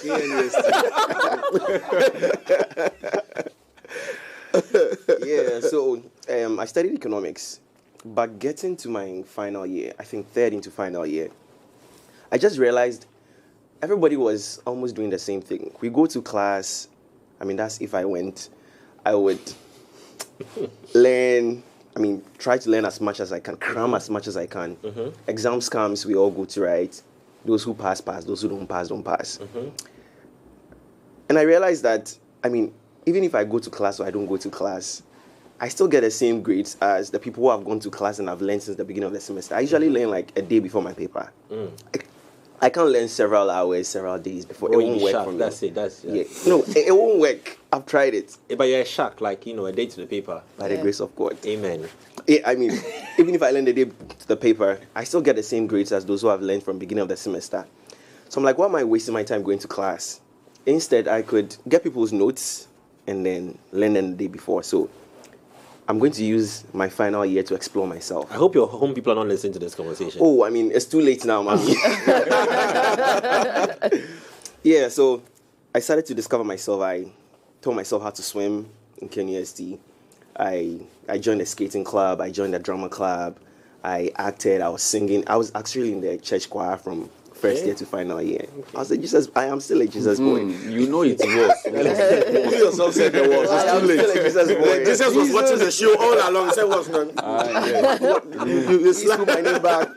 Yeah. So I did a couple of things to make me feel like So that's when I discovered this word, multi-potentialite, which means you can do anything and everything and still succeed. Wow. So I started living according to that. So fast forward, I learned poetry. I was with this group called Sasa, which was a Christian group, spoken word. Mm-hmm. And I just saw this guy recite an almost 6-minute poetry, rhymes, punchlines. It was exciting from beginning to end. And I was wondering, how does a human being cram that much rhythm, that much poetry, that much art? Mm-hmm. It was interesting. So during the vacation, I told myself I'm going to come back with one. I wrote one and I came back to them and I told them I wanted to join. They were looking at me weird, like, okay, cool, come join us. So first meeting, I delivered mine. They were like, yo, how many years have you been practicing? I'm like, yo, this is my first piece. And they accepted me, and that was where I think my life was forming. I didn't know an exact idea of what my life was going to be. 9 to 5 was going to be my portion, because I always saw myself as that corporate guy, work in a big institution, rise through the ranks, become some very dignified. The glasses even speaks for me. Yeah. And marry the CEO's daughter. You butt up and inherit the fortune. That's what it is. Yeah. I think it got along those lines. At one of my poetry events, I met one friend of mine, Barbara Jackson. She happened to be the daughter of Are you still dating her? No, we're friends, sorry. We're friends. I'm just giving an honorary shout out because she set me on a path. Okay. So, national service, I did that where her father was working. And from there, no, we're very good friends. Bro, I just cleared my yeah. So I started as an executive assistant. National service personnel. I went on training because one day I was singing. And then the person in charge of training and coordination said, memorize the song and come and sing it to me. It was very weird. Wow. I still did it. Went to sing it to me. It's like, okay, cool. You're going to be on the training team. I didn't understand what that meant. So they took my name to HR and said, he's coming with me on training. So that in the training session, there's this part where they sing. I mean, it's like the company song. So during that session, I come up. Could you sing it for us? It's Lean on Me with a twist with some of the words. Yeah, just a bit. Oh my God, my voice. Let's try. Listen, bro, it's content. Come on, please. Bro, if you want to shout, you can go back, stand back and shout. We're going to cut this part and post for views. So why are you setting me up? It's too late. You're already here. The door is locked. Lean on me when you're not strong. Come on. I'll be your... It's been years. It's been like 7 years. Hey, you explain. He limited our YouTube views by so. Yeah, so that was my initial job. So let me fast forward. After I got retained after service, and I always used to wear a suit to work because in university I would wear suits every Sunday. Yeah. Take pictures. People would like, and they started calling me, McLean, the suit guy. Yeah. So when it came for me to start a business, that was the name I chose. I've mixed up the story. The suit guy or McLean? Yeah, the suit guy. The suit guy. Because he was a guy always wearing the suit. Wearing the suit. Okay. Yes. Okay. So fast forward, I was in the corporate life. I became executive assistant to the CEO, and it was fun. Almost at that time, Ghana Club 100, almost every CEO had almost been to their office. I was that guy, and it was exciting because you had all the access. I could see where my life was headed. So fast forward to 2017, I left the company I was with and I joined another. Okay. But then I realized I was so bored. I literally built a website from scratch. I learned how to build a website, built a website for them because I was so bored. Wow. I left them after 3 months. Yes. It was within that time that the idea to start a suit business came up. I actually didn't want to start, I was just creating a page. I just called it the Suit Guy. And somebody messaged me that, you started selling suits, I want a suit. That was like 15 minutes after the first post. Wow. So I decided that, I'll do this on the side. But then it got so much better that my CEO told me I should decide whether I want to be working for myself or for him because I can't do both. He thought he was threatening me or trying to pull me back. But one day I woke up and I told myself that I'm not going to down with this 9 to 5. Okay. And then I started my own business. It took 2 months before I told my parents that I quit. Because, African parents. Yeah. Why would you quit your job to go and start selling things? Why did we take you to school? So 2 months after, my business was almost standing. I finally told them, and they were upset. They wanted me to go back and do a hybrid thing, but like, yo. So moving on, I came on Twitter. Somebody popularized me because some cool kids bought my suit, posted it, and then I had like 500 followers. It shot me up to like 1,005, and I started moving. Circa 2018, I think I did a movie. Yeah, I went into acting as well. Sugar, Spice, and Sauce. It was funded by the Bill and Melinda Gates Foundation. Sky Girls? Yes, Sky Girls, yes. I was in Sky Girls 1. I was the boy. Yeah. Sina Soul was my girl. Oh, so, yeah. Okay. And then from there, I did a couple of commercials I did for Vodafone, the One Family package. Yeah. So my face is still on the billboard, if they've not taken me down.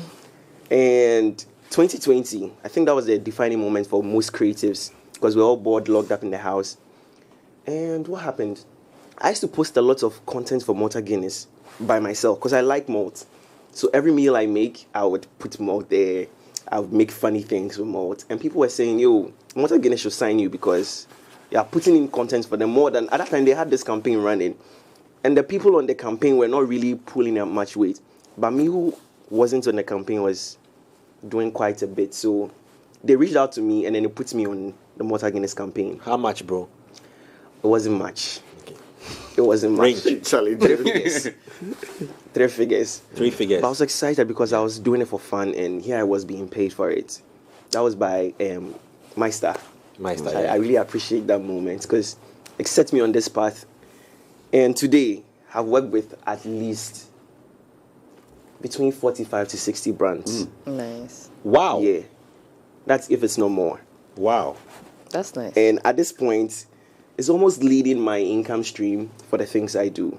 Content creation is like, if my seed business, it will be hard, but maybe they may be close competition. But content creation has been like my bread and butter for a while now. Congratulations. Thank you so Like, much. this is good. This is good. Well done. Well done. I mean, the exciting thing is that on a more serious note, the exciting thing is that social media has presented a lot of job opportunities. It has changed the direction of a lot of people in life as to what you wanted to be as opposed to what you are now. You know, so it's exciting to see that more young people like myself are. Did you say young and yourself in one statement? I mean, like, capitalizing on social media to expand and their reach. I don't know, Sri, if you guys want to jump in with something. No, I'm just making an observation, and I'd like to know how widespread my observation is. Right, both of you, and even Desire and Leah confirmed this, that it's like the generation is going to school to do what the school wants or the school requires, but the schools don't seem to be aware of the kind of caliber of students that exist in it. Because all I'm hearing is that there's talent, there's creative expression, but there's no space within the system for that talent to exist. So the system, the talent is forced to come out of the system to succeed. Like you were saying, yes, you went and there was this mandatory exam and blah, blah, blah, but all that cra is not, at the end of the day, what is cashing out your checks. Right? Same for you, same for Leah. I want to know if this is just like maybe out of every generation, there's one or two of you, or do you have more people at K-Tech? Kwame Tech, sorry. I want people at Kwame Tech. More people at Ideal who also take this path, who have talent, who had to find their own way and use digital content and digital media as the escape. Yeah, I think so.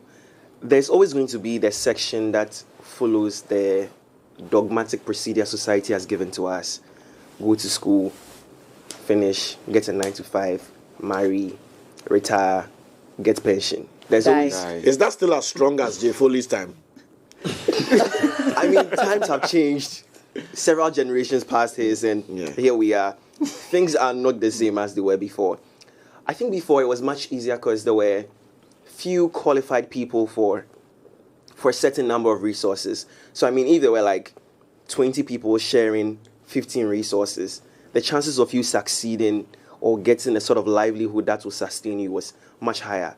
But now we are in a population of about 30 million people, and we are fighting for resources which were meant for the generation, foolish generation. Yeah. So there's less for more. It gets harder. So you have to think outside the box if you want to succeed. I was very surprised when I heard up to now people are being paid 1,000 Ghana cedis a month.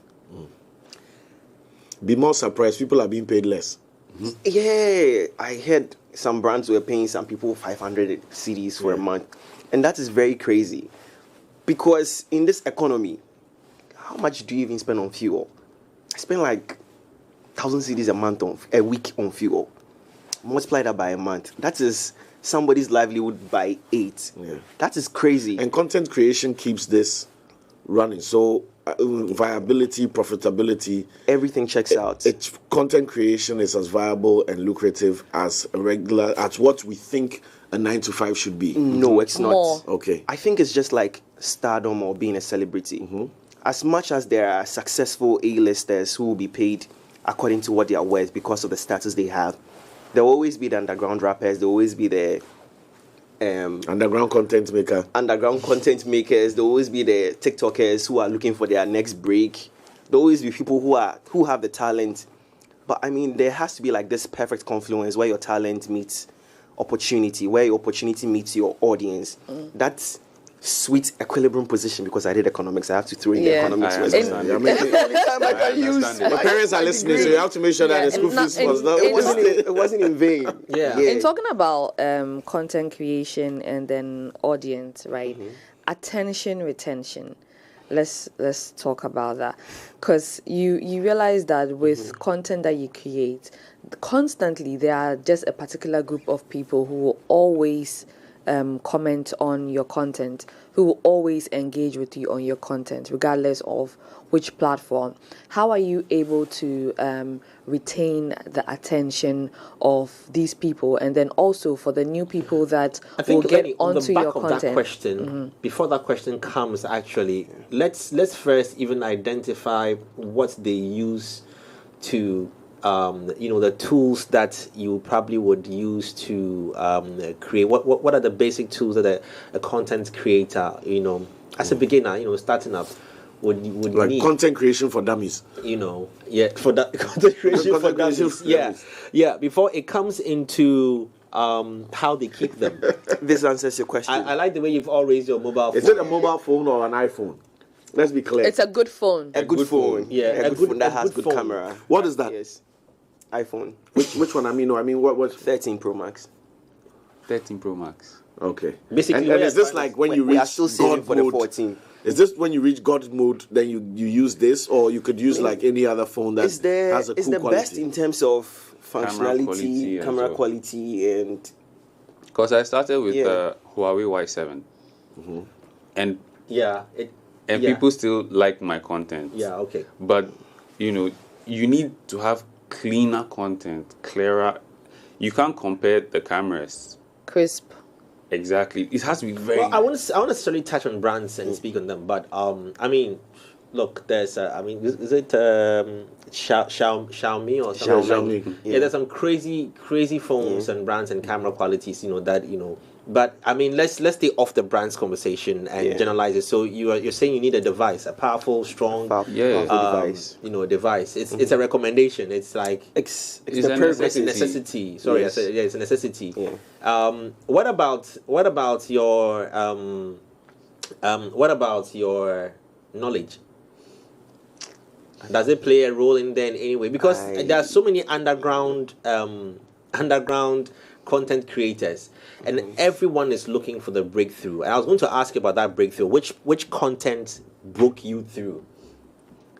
Then let's see what tools will be needed. I don't even know if I've broken through yet. Yeah, well, you have. You are here today, bro. No, because I don't know. Do you have a breakthrough content? I don't know. I think it's been like a gradual build up. Exactly. Yeah, a gradual build up from like my first Instagram post that was picked up by several brands. At that time, dashikis were now in vogue. They had just come fresh.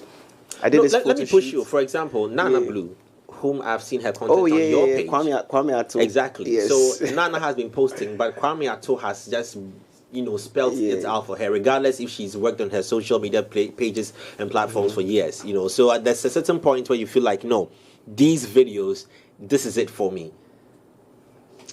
It's very hard. It's hard. It's hard. Okay, considering how you have grown. Exactly, because we started from somewhere and we just kept growing with every post, with every video. So it's not like I made one video and I shot and I was like, yo, this is probably what I'm supposed to do, and I started doing it. No, I just because till date, even when I want to post, I'm not sure if the video will do well or not. So I'm just like, God, please let this video do well. We'll be coming to that Lenny's question on retention and attention. Retention. Let's finish off with the tools. You mentioned phone. What else is required? And ideas. Yes, you need your mind, because even if you were to use a phone that is not so good, although the camera quality, the video quality might not be so good, but when you see the edit or you see the type of video, how you took the video, you can see that, okay, this person has like potential, or this person, if you give this person this, because people be like, hey, if they give Chidera a camera there, what he will do? Because when I use my phone, like, I take good videos. Even before editing the videos, if I show you a single shot, be like, yo, this shot is mad. But if you don't have that like idea or that initiative, your video will just be like a regular Snapchat video. Apps you recommend? You've mentioned the hardware and the platforms, right? And these are all independent of you and your skill set. Do you have to do, what's the learning curve like? Learning to use these softwares, the effects, plugins, the apps that you have to go through to get the stuff done. Like, I just found out yesterday that the guy, I forgot his name, just slipped me. The guy who does the cartoons, the Justice League, Batman, Jude O.C. also. He does it on his phone, right? He does the drawings, the voicing, everything on his phone. And I'm just thinking, okay, a lot of people have studio. No, you ask your studio. Yeah, like, you look your studio. I'm like everybody has a phone, right? As powerful as Jude's phone. But did he have to learn a skill to be able to bring that, like you said, idea is part of your building block. To bring that idea from his head to what we consume on his IG page. Did he have to learn a skill for it? I want to know if you had to acquire. You try, you see if it works, you keep. If it doesn't work, you change the format, approach it differently. Because when I started making videos, it was very, very different. Chidera is like, he's now the master of videos. There was a time when I was raining, but now it's Chidera's time. And if anybody asks who makes the best videos, everybody will point. So tell us about this. Is what we're like. How did you move from so let me speak on it to here? Is it just the phone that made a difference? Did you learn how to edit better? Did you try and like how many things did your draft? How many are you never going to post because it didn't end up the way you thought? You know, I want to see your learning process when it comes to this. Blind Flutter came here and made me realize that you have to film upside down. Bro, for stability. Like this now. For stability, perspective. You see, I'm using big English on me. 20 years ago, we were wearing the jeans front back. That was the era. So now, phone, we did turn upside down to film. That one 2 days. So, I didn't like go and sit down somewhere and say, okay, I want to learn how to take videos or how to edit videos. Because the best way to do something is to do it. The best way to start doing something is to do it. So when I watch my old videos, I'm like, this is rubbish. This is rubbish that you were doing. But then, so when you take the video, I didn't learn, but when I see something, let's say I watch a video, I'll be like, how can I do this with my phone? And so I'll try. So I have friends. Which apps were you using? I started using InShot at first. Okay. InShot is like the basic app if you want to start learning how to edit videos. If you want to merge a video, download InShot. Did you buy it or you were also on trial? Because trial will give you InShot written down right or down left. But you can actually take it out. You can take it out. Yeah. You can take it out. But if you want more, you buy. Yeah. So I just started editing, putting videos together, and then the more you see videos, because when you see like professionally shot videos and you see your video, you know that there's a difference. And you'll be like, how can I make my video like this? What can I do to make my video as nice as this. Then you say that, okay, maybe you have to edit to the beat.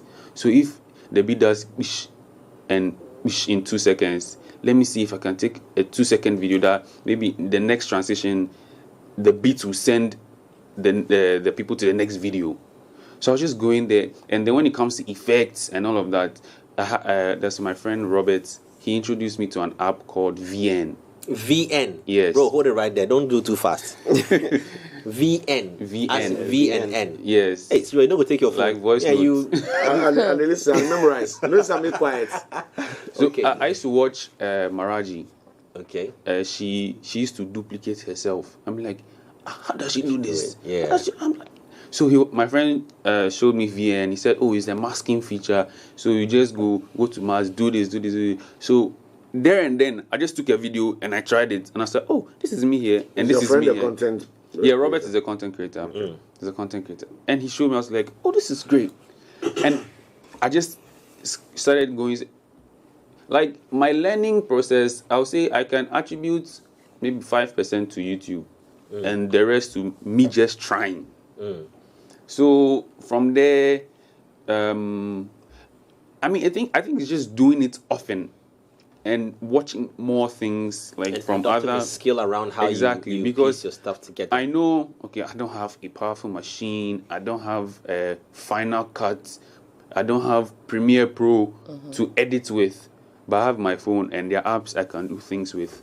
And I can do things like as though I used Premiere Pro and Final Cut. So I think when I watch a video, I was like, I think you can do this with your phone. So I'll try, and I'll get it, and I'll do it. And people be like, ooh.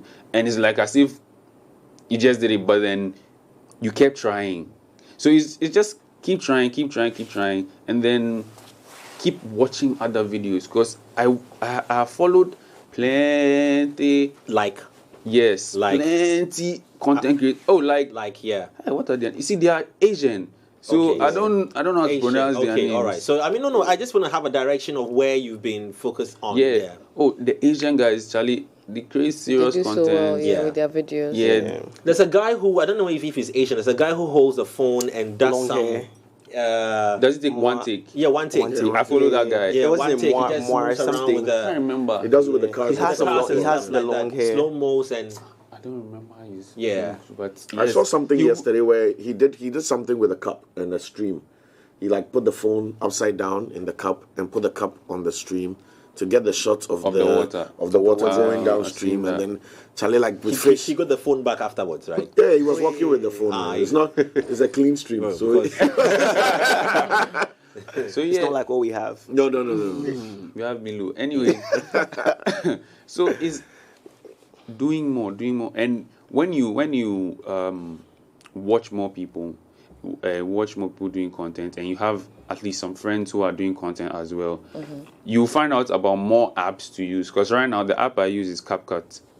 And CapCut. Yeah, I've seen a lot of TikTokers. Oh, it shows CapCut. You have to remove that watermark at the end. Yeah, But I don't know. people barely People remove it. They don't remove So it. They don't have brands. Does it post? Does it? Oh, they don't. So it comes as a default page at the end. Default slide. So at probably the you must end. use another app to the kind of. spelling You have to of the just CapCut. click delete. Cap.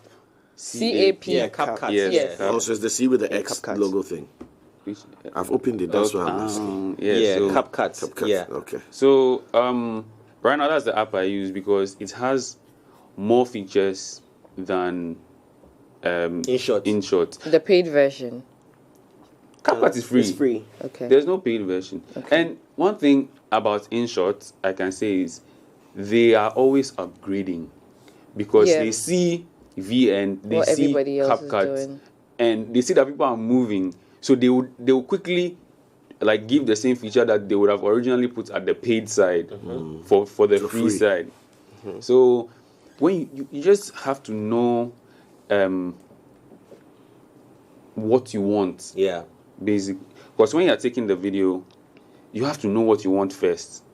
Like if I want to make a video right now, the most important thing or the first thing I think about is my opening shot. And then the rest, I can just vibe with the rest. But then opening shot, that's what a lot of people don't know. They just stand up and take videos. And even the way you hold your phone, like you said, some people hold upside. you need to hold your phone in a particular way to get the video in a particular way. So it's just doing it more. You can't just do one video, or say you want to learn and you do one and you go and relax. Like every other thing, consistency matters. So you do it often, do it more times. And now YouTube, their resources are plenty. There are people teaching. It's good you've mentioned YouTube and the resources. I mean, it's like a personal experience is that I've come to realize that there's so much you can, to even the tools that YouTube itself presents to be able to push your numbers, is so much. But a lot of us just think about, let me post and then share the link on Facebook and Twitter and hope that people will come and watch my video. But there's so much that you can actually do on YouTube itself that you can grow. But just let me hold you on right there. Let me throw this to you. Still before the retention and attention question, because it's a build up towards it. Is he's mentioned these tools, but let's dwell on the idea. For you, what would you say? And I mean, no opinion is the best or the final. But in your opinion, what is how do you get an idea? If you get me, how do you get an idea of what I should do? Because there's everybody, there are 30 billion people with pages. How do I know what to do so that my idea gets to the top? Then I can sustain it to get attention and retention. Okay, so there are two sides to content creation. Chidera has his forte, which is the creation process. There's a second part, which is the content itself. I call it the storytelling aspect of it. Different creators have different focuses. What Chidera would do, he can just take videos of us sitting here doing nothing, and people are going to like, whoa, this is crazy, this boy is mad. You can? That is, oh yeah, he can. So you will? Do you get what I'm getting at? Jay wants us to trend. Yeah, that is Chidera's. My forte is in the storytelling. Okay. It's the fact that we're sitting here doing nothing. But how do you make the fact that we're sitting here doing nothing sound appealing to somebody outside, to make them want to enter this room to be part of us? So that's where my section, that's what I try to focus on. The video is great. I don't have to be exceptionally great at making videos. That's my theory. I have to just focus on the storytelling. How do I describe you and the brown watch you are wearing with the gold bezel to appeal to people to want to see exactly what it is that you're wearing and what is the face dial of that watch you're having? Why do you have your hands to your shoulder? What are you thinking about? To your cheek? I know. What are you thinking about? Is there food at home or the rice at home is finished? Is it because of the soaring fuel prices that you are pondering over? But he drives a Benz. He drives a Benz. Yes, he's not a small boy. So he deserves it. I'm being punished properly.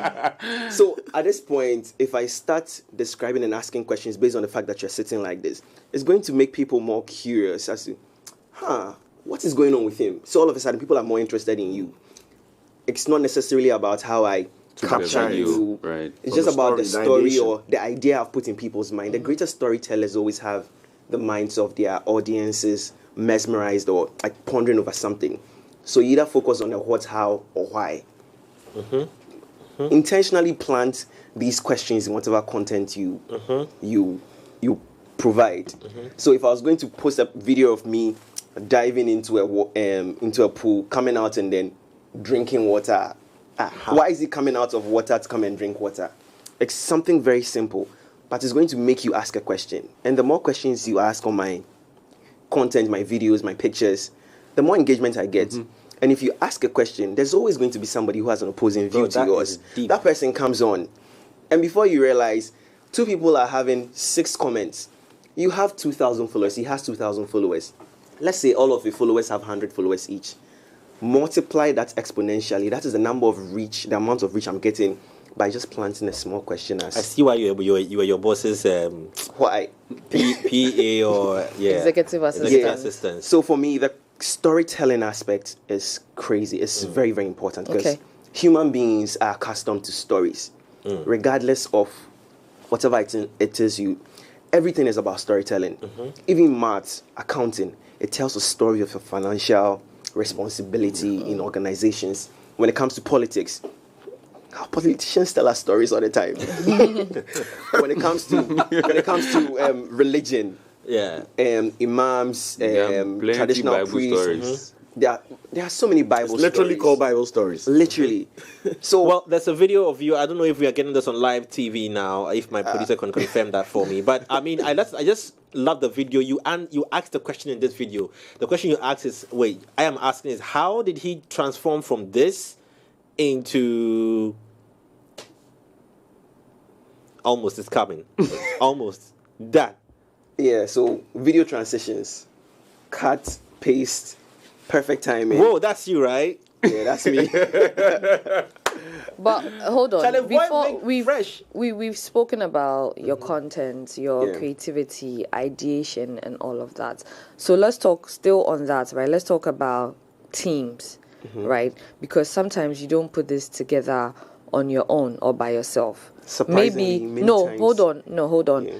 Maybe you are, that's what I'm saying, let's talk about it. Because for starters, obviously, you'll be your own photographer, videographer, manager, everything. You'll be your own everything, right? Now, as a content creator, how are you looking to build, aside your creativity, aside your content, your storytelling? Are you looking to, give other parts of it to people so that you are able to focus on what your strength is, to be able to say that, okay, if a brand calls me up and wants me to do something for them, I have a manager that can, go and have that conversation, so that then I will now focus on what to do for the brand. Or if somebody wants me to put something together, if a brand is requesting for content from me, I'll be able to have a videographer to do that for me. And then we are all going to sit down, create it, and then make it work. Okay, so at the moment, the teams we work with are collaborations with other creatives as well. So typically, I can have Chidera making videos for videos where I want to be like the main character. I can have Chidera making a video for shooting the video, and I can have Junior, Kojo Junior. I would have him do a voiceover for me. So when the three of us, he is very good at videos. Junior does amazing voiceovers in Chi. I don't know if you've seen any of his works. Junior? Yeah, Kojo, Books Over Books. Okay, on which platform? Twitter. On Twitter, Books Over Books. Yes. Okay. And on TikTok as well. What over books? You didn't hear it well. Boobs over books. Yes. Boobs over books. I think I follow him. Oh, boobs over books. Exactly. Yes, it is what it is. But how? Oh, he's the guy. Yes, that's him. of course, he has to just boobs over books. Exactly. He makes amazing voiceovers. And if you hear his voiceovers, you will instantly fall in love. You want to watch more of his videos. You should check out his TikTok. Amazing content. Solid. I know everybody loves Chidera's videos. I know everybody loves Junior's voiceovers. I just have to bring the idea of what to shoot. They help me bring it to life, and by the power of this synergy, we just pierce everybody's screen. And before you realize, you like us. You may not really like us, but you like what we are doing. So far, this is the collaborations that we work with. Okay. If I get a gig and then they ask for other creators to be on board, these are the boys I roll with, because I know the kind of quality they'll bring out. It puts me on Malta Guinness, by the way. Nice. It puts me on Malta Guinness. That's and now nice. I work with Malta Guinness because of this guy. That's nice. Wow. Yeah, I mean, if the whole team grows, everybody, it builds our status. Because now, if you get 200,000 followers and you're reposting my content, even if I'm at 10,000 followers, I am going to shoot up to maybe 20K. I may not get to your level. TikTokers do actually. They engage each other. The collaborations are very, very important. Are very good with collaboration. They collaborate a lot. Whilst Twitter people fight each other a lot. Let's talk about the creative block, right?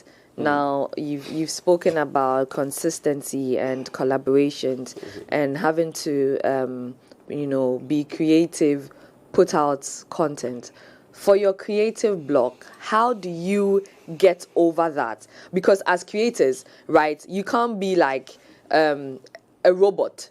That's what I've come to understand. You can't constantly be creating. At some point, you have a creative block. Maybe due to the last content you posted that didn't do so well. You don't have a caption and to add to the video. Maybe you have a creative block due to the fact that you are not seeing any translation from the content you are creating because of your followers. Maybe you have a creative block due to the fact that you are just subbed out. The energy isn't there anymore. When you hit these creative blocks, what are the ways that you get over it to make sure that the mojo is back? Please leave my boyfriend Stormzy alone. How do you make sure that you get the mojo back and then you get creating and then serving your audience? Well, I don't know. I think it just happens because I remember, when we were running a campaign for Malta Guinness, we were expected to post weekly, and so there was this week where I had absolutely no idea. Okay, I think I need you to voice that a bit more. I had absolutely the fans can't hear you, only see. I had absolutely no idea what to create. And let's say you have to post maybe on Wednesday or on Tuesday, or you have to send your content for approval by Tuesday so that you can post maybe on Wednesday, Thursday. And it was Thursday, and I still had nothing. So I knew that the week was coming to an end. So that morning, I sat on the floor. I was like, what can I do? So for hours, I was just thinking, going to Instagram to see if I would get any inspiration. I was just there. And then I got something. I was like, see, this is not the best idea, but I'll just do it. If I do it well, they'll like it, and they'll give me the go-ahead. And I just did it, and they liked it, and they gave me the go-ahead. So, what did you do? It was your previous question, as creatives, I just showed that as a content creator, you are your director, you are your writer, you are your photographer. So behind the scenes kind of vibe. I just creatively told the story of a one-man team. Of a one-man team, exactly. I was like, as a content creator, in fact, I started by saying, as a content creator, then I was like, the transitions came in, you are your director. So a different video came up of me holding a laptop as a director, holding a camera. So it was just a very short but nice way of telling the people that content creators are usually their everythings.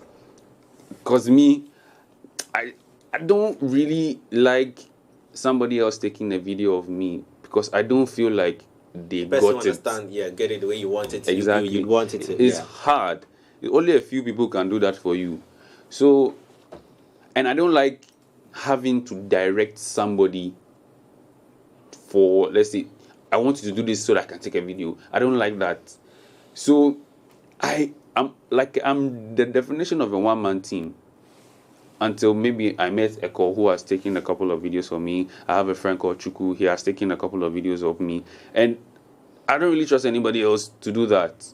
So, I do everything myself. I don't even ask for advice. I can. When I started, I will show my video to somebody that, oh, is this nice? Right now, I'm just like, I post it. If you like it, whether I don't like it or not, you consume it. Let's be going. Yes, take it like that. Yeah. And so, I don't know if I lose idea or my idea bank is empty.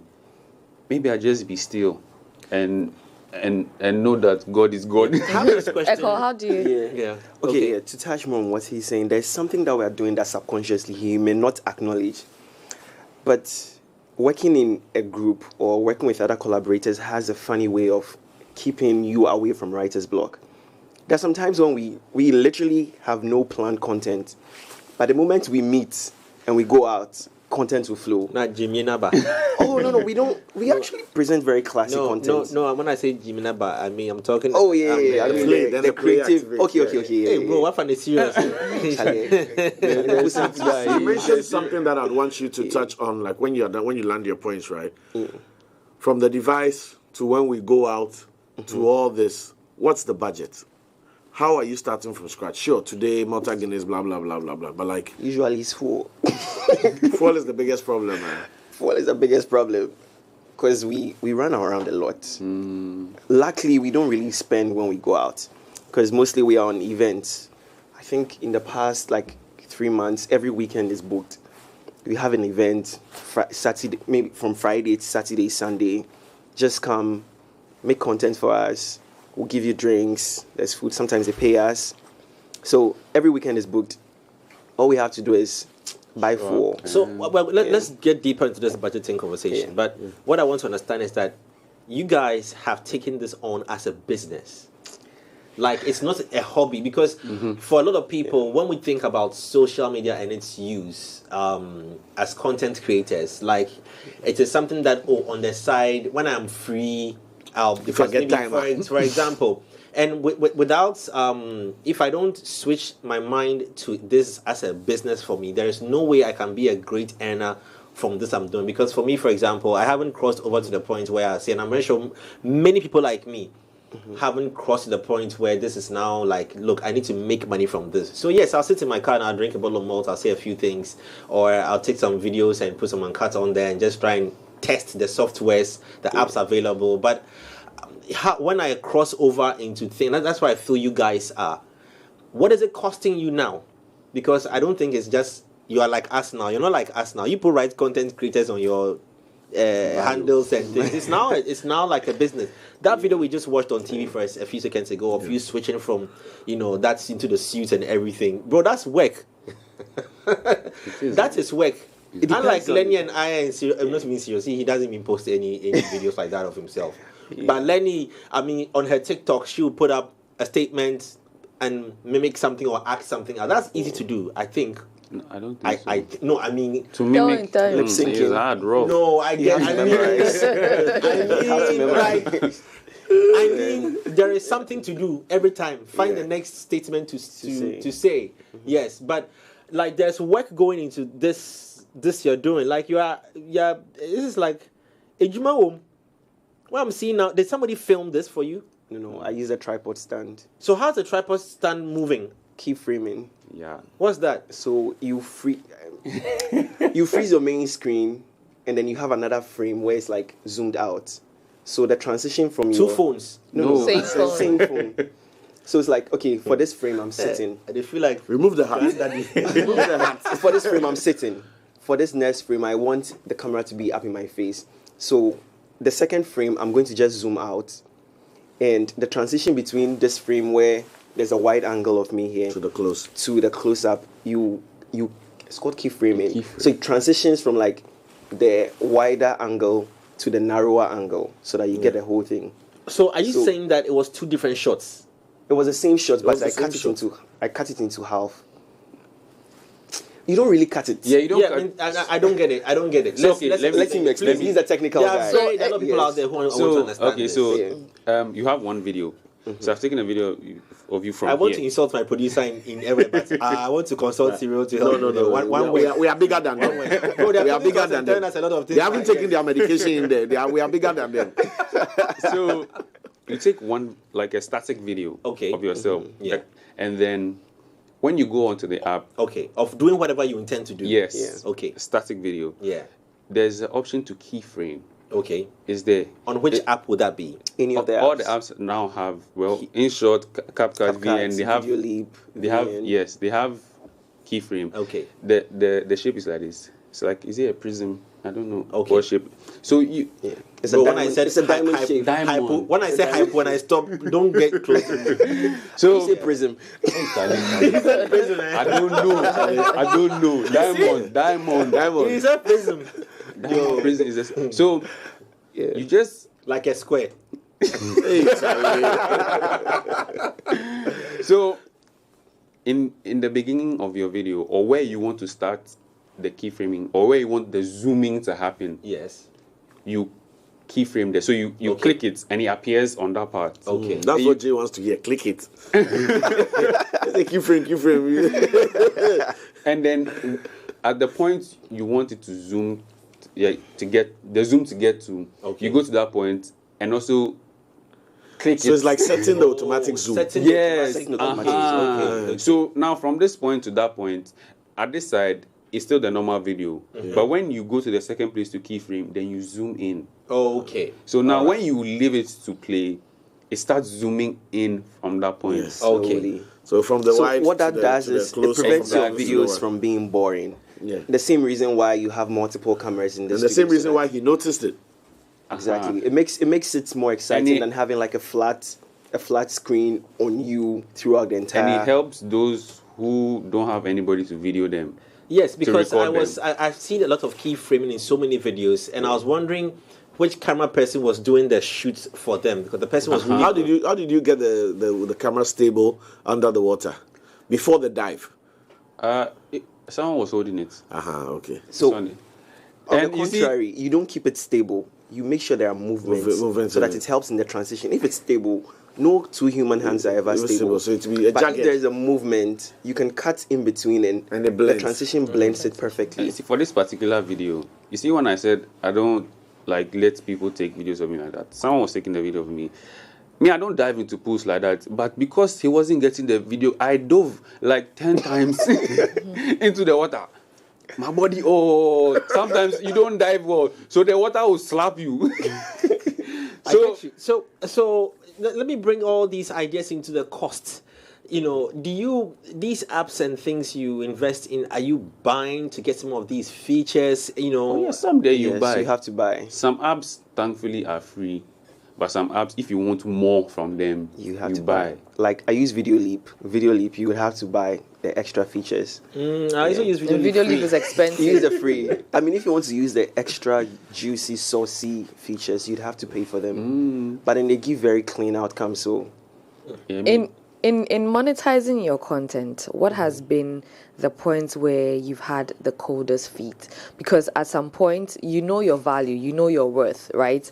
And then a brand comes, you want to charge the brand what you believe you are worth, but then you're holding back as well. So what's that point for you when you have the coldest feet before telling the brand, this is what I'm going to do? Because you believe in yourself, you believe in your craft, you believe in your value, and you believe in what you're going to offer the brand. So in monetizing, I think I haven't even got into that point yet. Echo, he can tell you, I want this back. I want this big money, and he's good. Me, I think I'm still shy. I know I take good videos, but I can say clearly to myself that I don't know my value 100%. So when I want to charge, I'm like, would they reduce the money? Would they say, there's too much, or exactly lose the deal entirely? A lot of people around me know my value more than me, and I'm still working to being solidly solid. Echo tells me many times, Charlie, this thing you're doing is good. Charge them. But I'm like, this thing I'm doing. It's nice. So, so I'm getting there. I hope if any brand is watching, I will charge you because I have people like this in my corner. But so don't come and do me like. So Echo, how do you do it? Echo, how do you, being the one who charges without remorse? No, I charge without remorse because I kind of know what I am bringing on board. Yes, sometimes my fear doesn't come before I charge. My fear comes after. Hey, this money I've collected. Yeah. What if I don't deliver? That's where my fear comes. It doesn't come before. But if I'm charging, I'm feeling that you saw something. That's why you're here, right? So whatever it is you saw should keep you on the price that we agree on. So typically, I charge based on either my last project I did. Probably add like maybe 20% to adjust for inflation. Yeah, or maybe 50%. So sometimes, if I know the brand that's coming aboard, I'll just mention the first amount that comes to my head. Whatever it is, agencies will always slash down. Your biggest cash out? Don't be shy. Okay, it was for a period. I think it was around. She didn't ask how long the paycheck lasted. The biggest. What was it about? Well, why you look on in lawyer? Bro, look at you. Why are you looking at each other? It's what we are. It'll be maybe like 5 figures, almost mid. Lower 5 figures or mid or high? Mid 5 figures. So like 35. John knows if it's correct. Nobody's watching. in that region. That's a good earner on, considering the fact that it's something you acquiring such skill with with digital media and all. Let me ask this question: Is this field you are in paying, and being able to take care of a young graduate or is it sustainable? Youth, is it paying? So since I started this, I moved out of my parents' house. Wow. I have 2 poodles. You nearly I married drive Baba. a sports car. I eat every day when I want. Baba. My car is never short of fuel. Why are you not mentioning Baba's name? Oh no, Baba is my friend though. I know. Oh, I mean, it's been a long time. You haven't bought anything for Baba before. Oh, don't say it like that. I think I'll reach out to him. So wow, you've managed to do all these things as earnings from your digital media and I still save. experience. I mean, it took me through my first master's. I'm going to do my second master's, and it's exciting. I'm asking you such a question. Like maybe I went into piloting school. I learned to be a pilot. I now fly, big airplanes. You look at me, you know I have money. I'm rich. I am okay. Would you advise that somebody be able to take digital media business, content creating as a business, and it's an almost sure banker that you will get paid because all these platforms are paying? And which platforms pay you most? I will not advise anybody to do anything. If you want, if you feel like you are good enough, do it. But if not, don't waste your time. Because the unemployment situation in the country is high, and in other countries as well. I mean, is this a place to really consider as some place that, let me just be a bit political, that governments should look at empowering and enabling the environment in such a way that, like how we have Twitter now having its office in Ghana, we have all these digital media platforms, Boomplay and all, they have offices in Ghana, that look, let us invest in this area, because if you can't go and be in the hospital and be a doctor or a nurse, if you can't be a lawyer in the law courts, digital media, social media, content creating is an area that guarantees you, because YouTube will pay you that $2,000 after every 50K views. Well, I mean, it's lucrative once you get into it and you are doing it. Because the last time I met a friend, he also makes good videos. He creates content. He showed me his rate card. I was like, what am I doing to my life? Because he's making... Charging in dollars. Yeah. And I started before him. So once you know what you're doing and you get the opportunities and you get to the right places, you will make serious money. And I'm like, yo, I have to sit up myself. Because even though like people know my name, yesterday, you meet somebody, be like, oh, I know you don't know me, don't worry. But I don't. Do you notice how that switch to the female voice sounded? He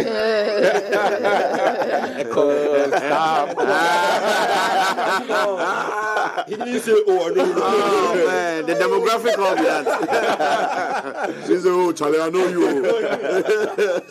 I mean, it's not, for me, it's not about getting to be known. I just want to make money and go. And so if you can find the area where if you make content, like you enjoy serious money and you feel like you can do it, do it. Like, it needs to come from you, from your desire. If you desire it, you will learn, obviously. And then you will get better if you practice more. And yes, invest. Governments invest. Because every day there is an event. Every day there is a show. And we using our phone, we're almost competing with the guys using the cameras right now. Because everybody needs content. If I want to throw a little birthday party, and I want the memories to last. I want content. Somebody take their phone, do it. And let's say you don't know me.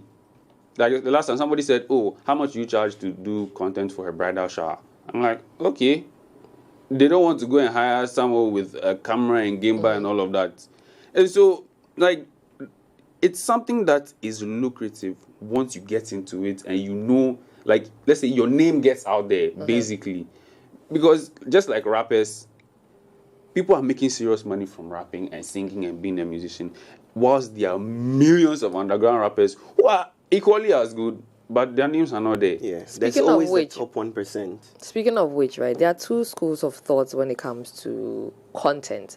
May not be written in stone, but there are people, there's that part of the people that believe that when you're creating content, you have to get a niche, right, and create content. There's another part that says when you're creating content, just be yourself. Whatever you stand for, whatever you do, whatever your lifestyle is, put it out there. So that cuts across anything. You can be someone who loves cars and as well be someone who loves fashion. You can be someone who, you know, loves to just hang out, party, right? You create content. To me directly. Speak to me. Oh, it's you. Oh, I didn't. Sorry, I wasn't even thinking that was you. But I'm saying, okay. So there's that part, and then there's the one that says, if you do all these things, but one stands out. If you love cars, just do that content and fly. So for the both of you, which one would you say carries more weight, and which one would you say people should do if someone is getting into it? Would you opt for the niche or you opt for the blend? I think you'd have to start from somewhere, and you can't look in one bottle with two eyes. Always has to be one. No matter how ambidextrous you are, you always have to. Hey, it's real. Bro, I look.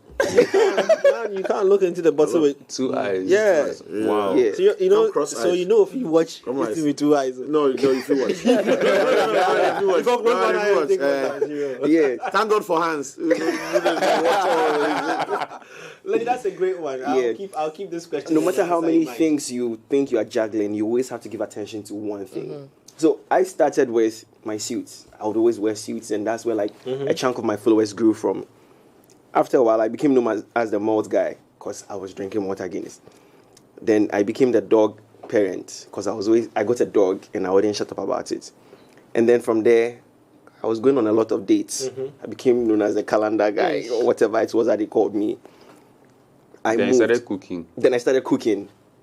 So at every point in time, there's something that I try to focus on. And if I'm focused on that, I make sure that I make sure my roots are deep in it, so that if there's any point of realization or reference to McLean in association with this art, you will think, yes, it's actually true. He has done it before. So it's just like, instead of growing in one, you can grow all of your fingers like Max International. You can grow your legs. And at a point, they have no other option than to agree you're a master of. You can be a jack of all trades. Yeah. It's not wrong. I like that. And I mean, if you have one thing that you are good at, do it, because is at least you'll be known for that thing that you do. So if you sing, you create singing videos. I mean, you get known for singing. So all your videos is you singing like this, like the Dr. Noella. She's a pharmacist. And she started singing. They started calling her Kinafama, Mariah Carey, and whatnot. So, like, they knew her as someone who sings, but is a doctor or pharmacist. I don't know. One of them. She's a pharmacist. Yeah. So, if you have a niche, work on that. Do that. It's good. But if you want to spread your wings and do multiple things, do that. Okay. Let me ask you this question as well. And I think so. For us, we've come from a certain age and a certain era. He came alone, eh? Why are you taking yourself out? No, he likes Why are you taking yourself out? He just announced all of us. So for us, it's just for the two of you anyway. Across all my platforms, probably grossed over 1 million plus, following. We have a certain when Cyril did a sports story today where he spoke about the mental health of popular people, and how Cyril did something where he smashed his kid's hand with who was holding a phone and wanted to, take a picture or get something, and and people don't understand that Cyril in himself, I suppose, a human being, and he has problems, and he has, the state of mind at certain times, and all those things. Fast forward, all right. So people like us, maybe we have a certain level of popularity. Our posts are guided by what people know you for and think about you for, so you just can't get up and do anything. Yeah. But in our world, and that's why I say where we come from, he says I shouldn't add him to it. In our world, you might see us having all these numbers, but in your world, you have gained popularity as a result of the freedom you had on social media. Now, in comparison with this, do you think? I mean, I lost a bit of my question though, but do you feel that you should? Well, I don't know what to say. You should be restricted, or you shouldn't be restricted with the kind of things you did. Because when she mentioned this, it just caught my attention. That how can I be free like you, but at the same time be able to maximize all these numbers that you have? I mean, I've checked your Twitter handles. You haven't crossed 100,000 yet. I'm at 400 and something thousand. But yeah, when I'm going to post, I'm thinking about, Charlie, what would people say if they see me dancing Agbaja in town? Like what the guy and the girl did. Like what would people see? They see Jay go and stand at Makola and I start dancing there with the market woman. They might find it creative, but equally to some people sit back and say, quiet, because they've seen a growth from a certain point, and they have expectations. Do you feel pressured? Maybe I should ask, do you feel pressured with the posts you put on? I mean, guided by what people are expecting of you? I think his reality is slightly different from mine. Okay. Because on that Bird app, they've put me in a certain straitjacket. I can't even breathe without catching fire. So for me, it's a little different. He has more liberties on that app than I do. He can say certain things I can't say, because the moment I say, people will find the problem. So you feel you are reaching that point where now your posts are guided by your audience and what they think of you? I mean, there are times that I'm caught slipping, but typically, McLean, to widen up that question right from Jay, what would you say are the various platforms that a content creator must maximize, and for what reason? Because like you're saying, you've been put in a box and in the bed cage on Twitter, right? Yeah. Why? And what kind of things do you do for that audience on Twitter that doesn't allow you to be as vocal as you might be on IG or anywhere else? Twitter is supposed to be that app where you express yourself because it's more text-based, but now they're trying to put in other media, but it's supposed to be that text-based expression app for you. But unfortunately, you are an extension of the brands you represent. So as much as you would like to do certain things, there are certain liberties you can take, because by talking on certain topics, certain things that may naturally come to your mind because you're a human being, it would be a smear on the brands that you're representing. So that alone in itself is limiting to an extent. You can't talk about certain things such as extensive conversation on religion, on some issues, women's rights, mental health, rape. There are certain things that come to your mind that you're like, this is a no-brainer. But come to Twitter and we'll show you that your no-brainer will leave you categorized as somebody with no brains. Yeah, so you'd have to still put it's not as high as yours because I'm sure you've reached superstar levels. Hey. But in our small, he's been here a very long time. That's right. Yeah, he's been here for long. But for us, as much as it looks like we don't have that much following, we have a level of influence that even some of the people we are influencing do not acknowledge. But if I'm going to say A, and 10,000 people are going to jump on my case and come and ask me why I said A, that means you should be giving me a lot of eyeballs to watch exactly what I'm saying, or you should be interested in my case to come at me like that. So that alone keeps me on a certain path, so I don't stray off too much. On the back of that question, like the video we watched of you put your face up wide, brushing your teeth and all, is there any way, are you pressured at any point in time, or do you consider what your boss's bosses, the people you self-aware? No, are you aware of all those things? Like, so I have two principles. So far as one, it doesn't harm anybody. And two, so far as it's not one which causes reputational damage to myself.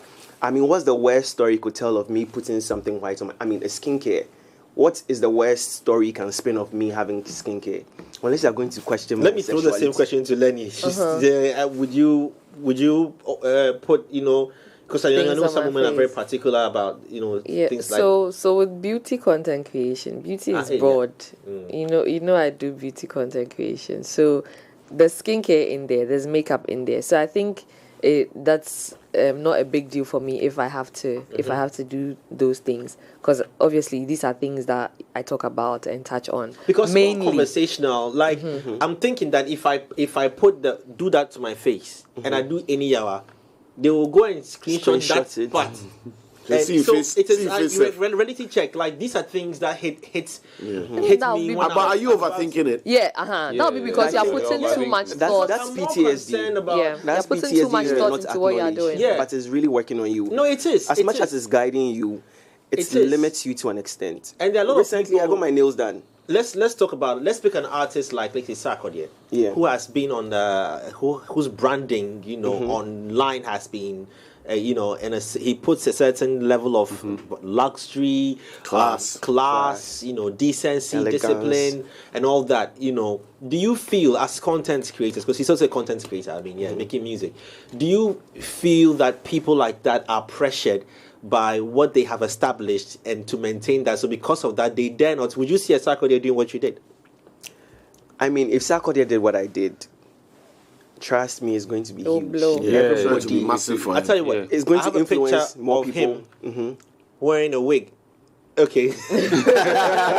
I'm sure he's ordering the Hitman as of now. He reached out after it was done that you know what, let's take that off. So he came by the station some time back, not here, other places, and the dare was for him to wear a wig and see how it looks like. So when he put the wig on, he liked it. He even put it out himself. He tweeted it, but I think after tweeting it and realized the social media reactions and the future use of it, I'm sure he reached out and says, let's enough of the fun, let's take it off. We did, and I think everyone has forgotten it. But guess what? Facebook was there knowing the memories and reminded me, and I saved it. I said I would one day tease him with it. But so for something like this, you realize that the person is pressured by who he or she is, and as to what he or she must do. Does that happen in your field? And that's where we are at. You see, like for Sarkodie's example, the way he put himself out is not somebody who wears wigs. Let's say an Instagram comedian who is doing an impression of a woman. Yeah, can obviously do that. Exactly. So if you have a picture of that person wearing a wig, it's in context. Exactly. If Nana Boro wears a wig, it's in content. He has a PR around it which will sustain whatever image it is he's trying to put out. So it's first of all how you start, how you want to be seen. That's how you put yourself out there. And then if something contrary shows up, that's when there's a problem. So for me, I think I've done many things. Like I've shown myself in different sides. Let me put it like that. I've removed my shirt for the internet to see. I don't know who will marry me now. I don't know. But then, if one day, or someone like Kwesiata who always almost performs with his shirt off, if one day you post his picture and he's not wearing a shirt, it won't affect you. It's actually very strange to even see Kwesi wearing shirt. Because from the day one, like, why you wearing shirt? I'm like, bro, what are you doing? Cool now. Why you want to spoil the brand for us? Let's go into this, right? Like content creator versus the influencer. The content creator, the influencer. There's a difference. But people outside don't know. They always mix it up and jumble it up. I don't know. I never thought about it. Yeah, there is a difference between a content creator and an influencer. So with them being here, let me just say I don't know, and then let you guys break it down into what it is. Yes, what it is to be an influencer and what it is to be a content creator. Because if you're a content creator, right, you can't be an influencer. But if you're an influencer, you can't be a content creator. You can't. No, hold on. If you're an influencer, right, you don't have so much on you as to be a content creator, especially when it comes to your creativity, because you are just focused on having to influence people and to feed into the brand, right? I'm passing the phone around. Whilst you're on that, passing the phone, and nobody should do airdrop, but this is the picture I was talking about. We won't put it on the screen, but just to get the reactions of. Oh, serious? Yeah, you were there. I mean, you saw you were there. So, yeah, pass it around. So this the is reaction old. Bro, Mike. When Sarkodie put a wig This is old. old. You guys have to pay me. This is old. It looks like go, bitch. Yeah. Bro, I memorized the picture. And they loading. Oh no, but you see, That's a long time ago. yeah, and he's a fun guy. Bro, Mike is a fun guy. Why the people get to the fund of it is like 30%? Right? I mean, So let's just delve into the differences and similarities, influencing. I think it's exactly what you're saying, but the phrasing is different. Every content creator is an influencer. Yeah. But not every influencer is a content creator. Yeah. I think that is just a semantics. Which are you then? I mean, of course, We you are are here as content creators. creators, but do you think that maybe, like you're saying, on a platform like Twitter, you have guidelines which have been created by the fan base, right? So does that limit your expression as a content creator to only create certain kind of content for them, which would automatically limit your influence, right? I think the content brings a certain level of influence. Recently, I went to do my nails, and everybody started. I mean, we have the silly ones who start questioning your sexuality, but there's always a story. The only difference between what you put out and your brand, if it's contrary, is the story that follows. So somebody's going to ask, why would I do this? I chew my nails. I bite my nails a lot. Doing this, I did that too. So I painted my nails black because I wanted to stop chewing my nails. And it worked, right? And people came now and people For came to 4 ask. weeks, I have not chewed my nails. Yeah. And it's been like the longest streak. It worked for me. When I put it out, many people came up to me. Yo, where did you get it done? I want to get some done. I even went the extra mile of doing an acrylic powder. Yeah, I can tell. It feels like plastic. I can chew it. Some afterwards, yeah. Over 8 people that I personally know of have reached out to me and I've directed them to the person who did them for me. She says she's been getting traffic from that post I did. That shows the level of influence that come with the thing we do. There are several things I can, drinking malt. The number of people who have been sending me screenshots. I'm drinking malt because of you. It shows you that whatever creation that sounded like based on the content you're doing, that's going out, is getting a feedback and is the kind of influence that you have. Some people may hate on you. Hey, why are you doing this? Why this boy he did rush? This boy he's this. But once again, if I'm going to this party, he would want to be there. People came to hit us up about some nightlife. I did a nightlife post that if your friends are not inviting you, the way Ghana is now, everybody's going out. So if your friends are not inviting you, your friend circle is a square. They came at me. Why would I say that? Why would I value friendship based on the fact? But an event came out and people were wanting free tickets to go. So, I mean, why are you being a hypocrite? But that's your personal case. So far as in the end, you are being influenced, whether you admit it or not. It's working on you. That is my goal. I'll keep you on my mind. Yeah, I call myself a content creator, although many people have branded me as influencer. Now, I feel like an influencer can be a content creator, and a content creator can be an influencer, but they are not the same thing.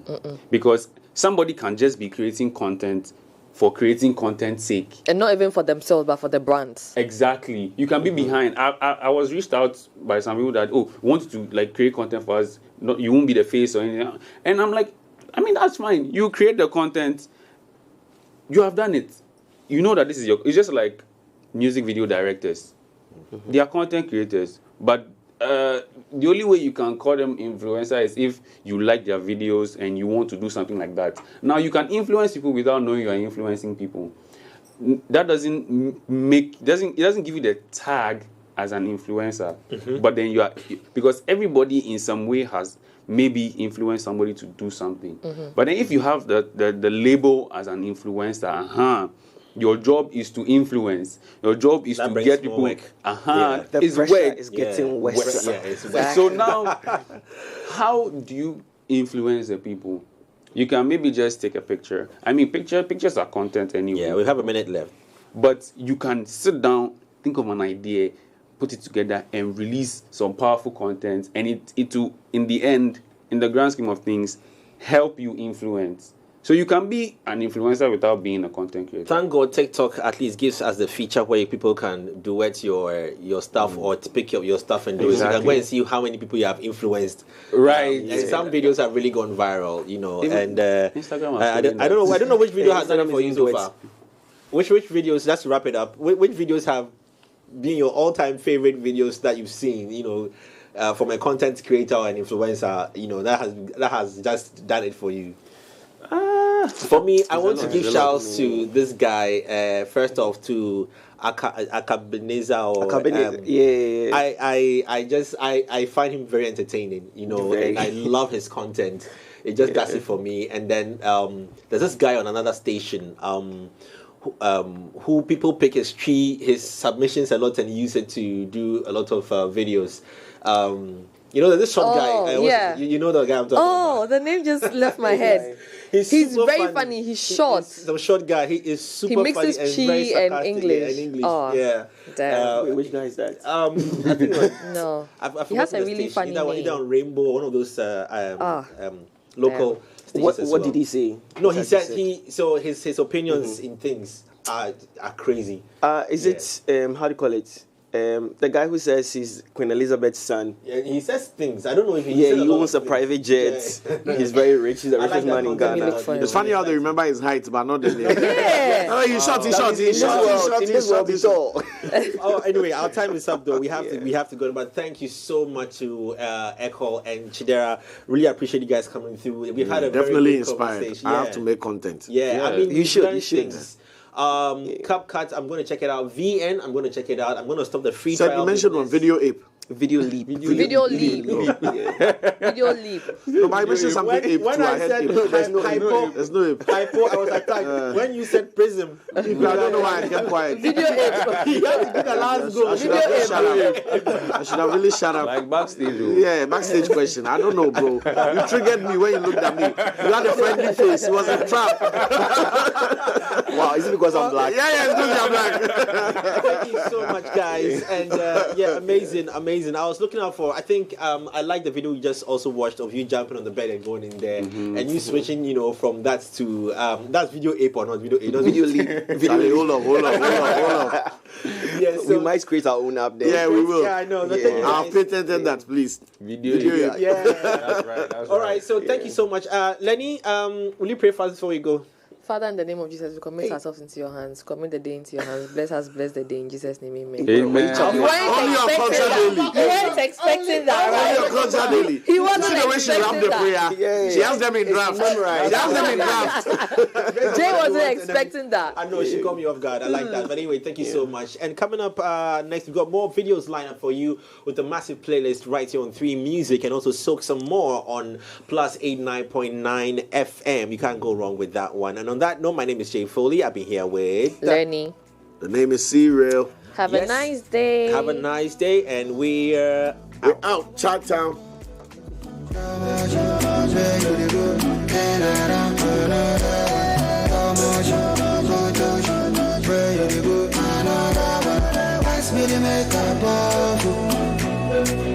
Baby, give me love on top.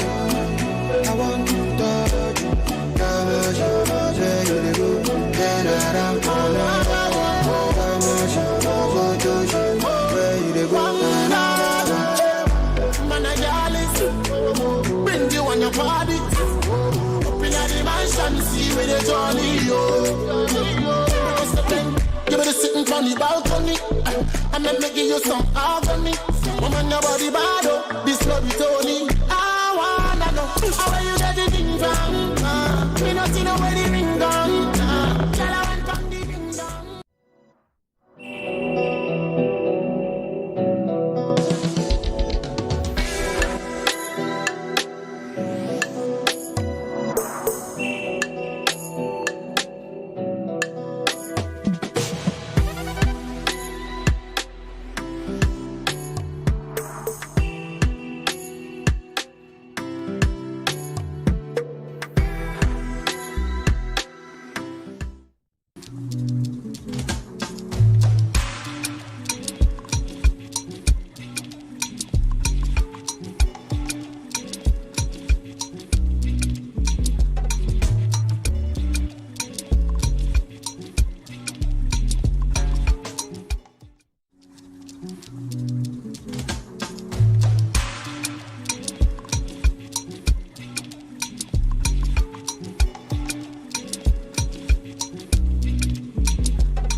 standing in between music royalty right now. The Sugar Daddy and the Clamanya.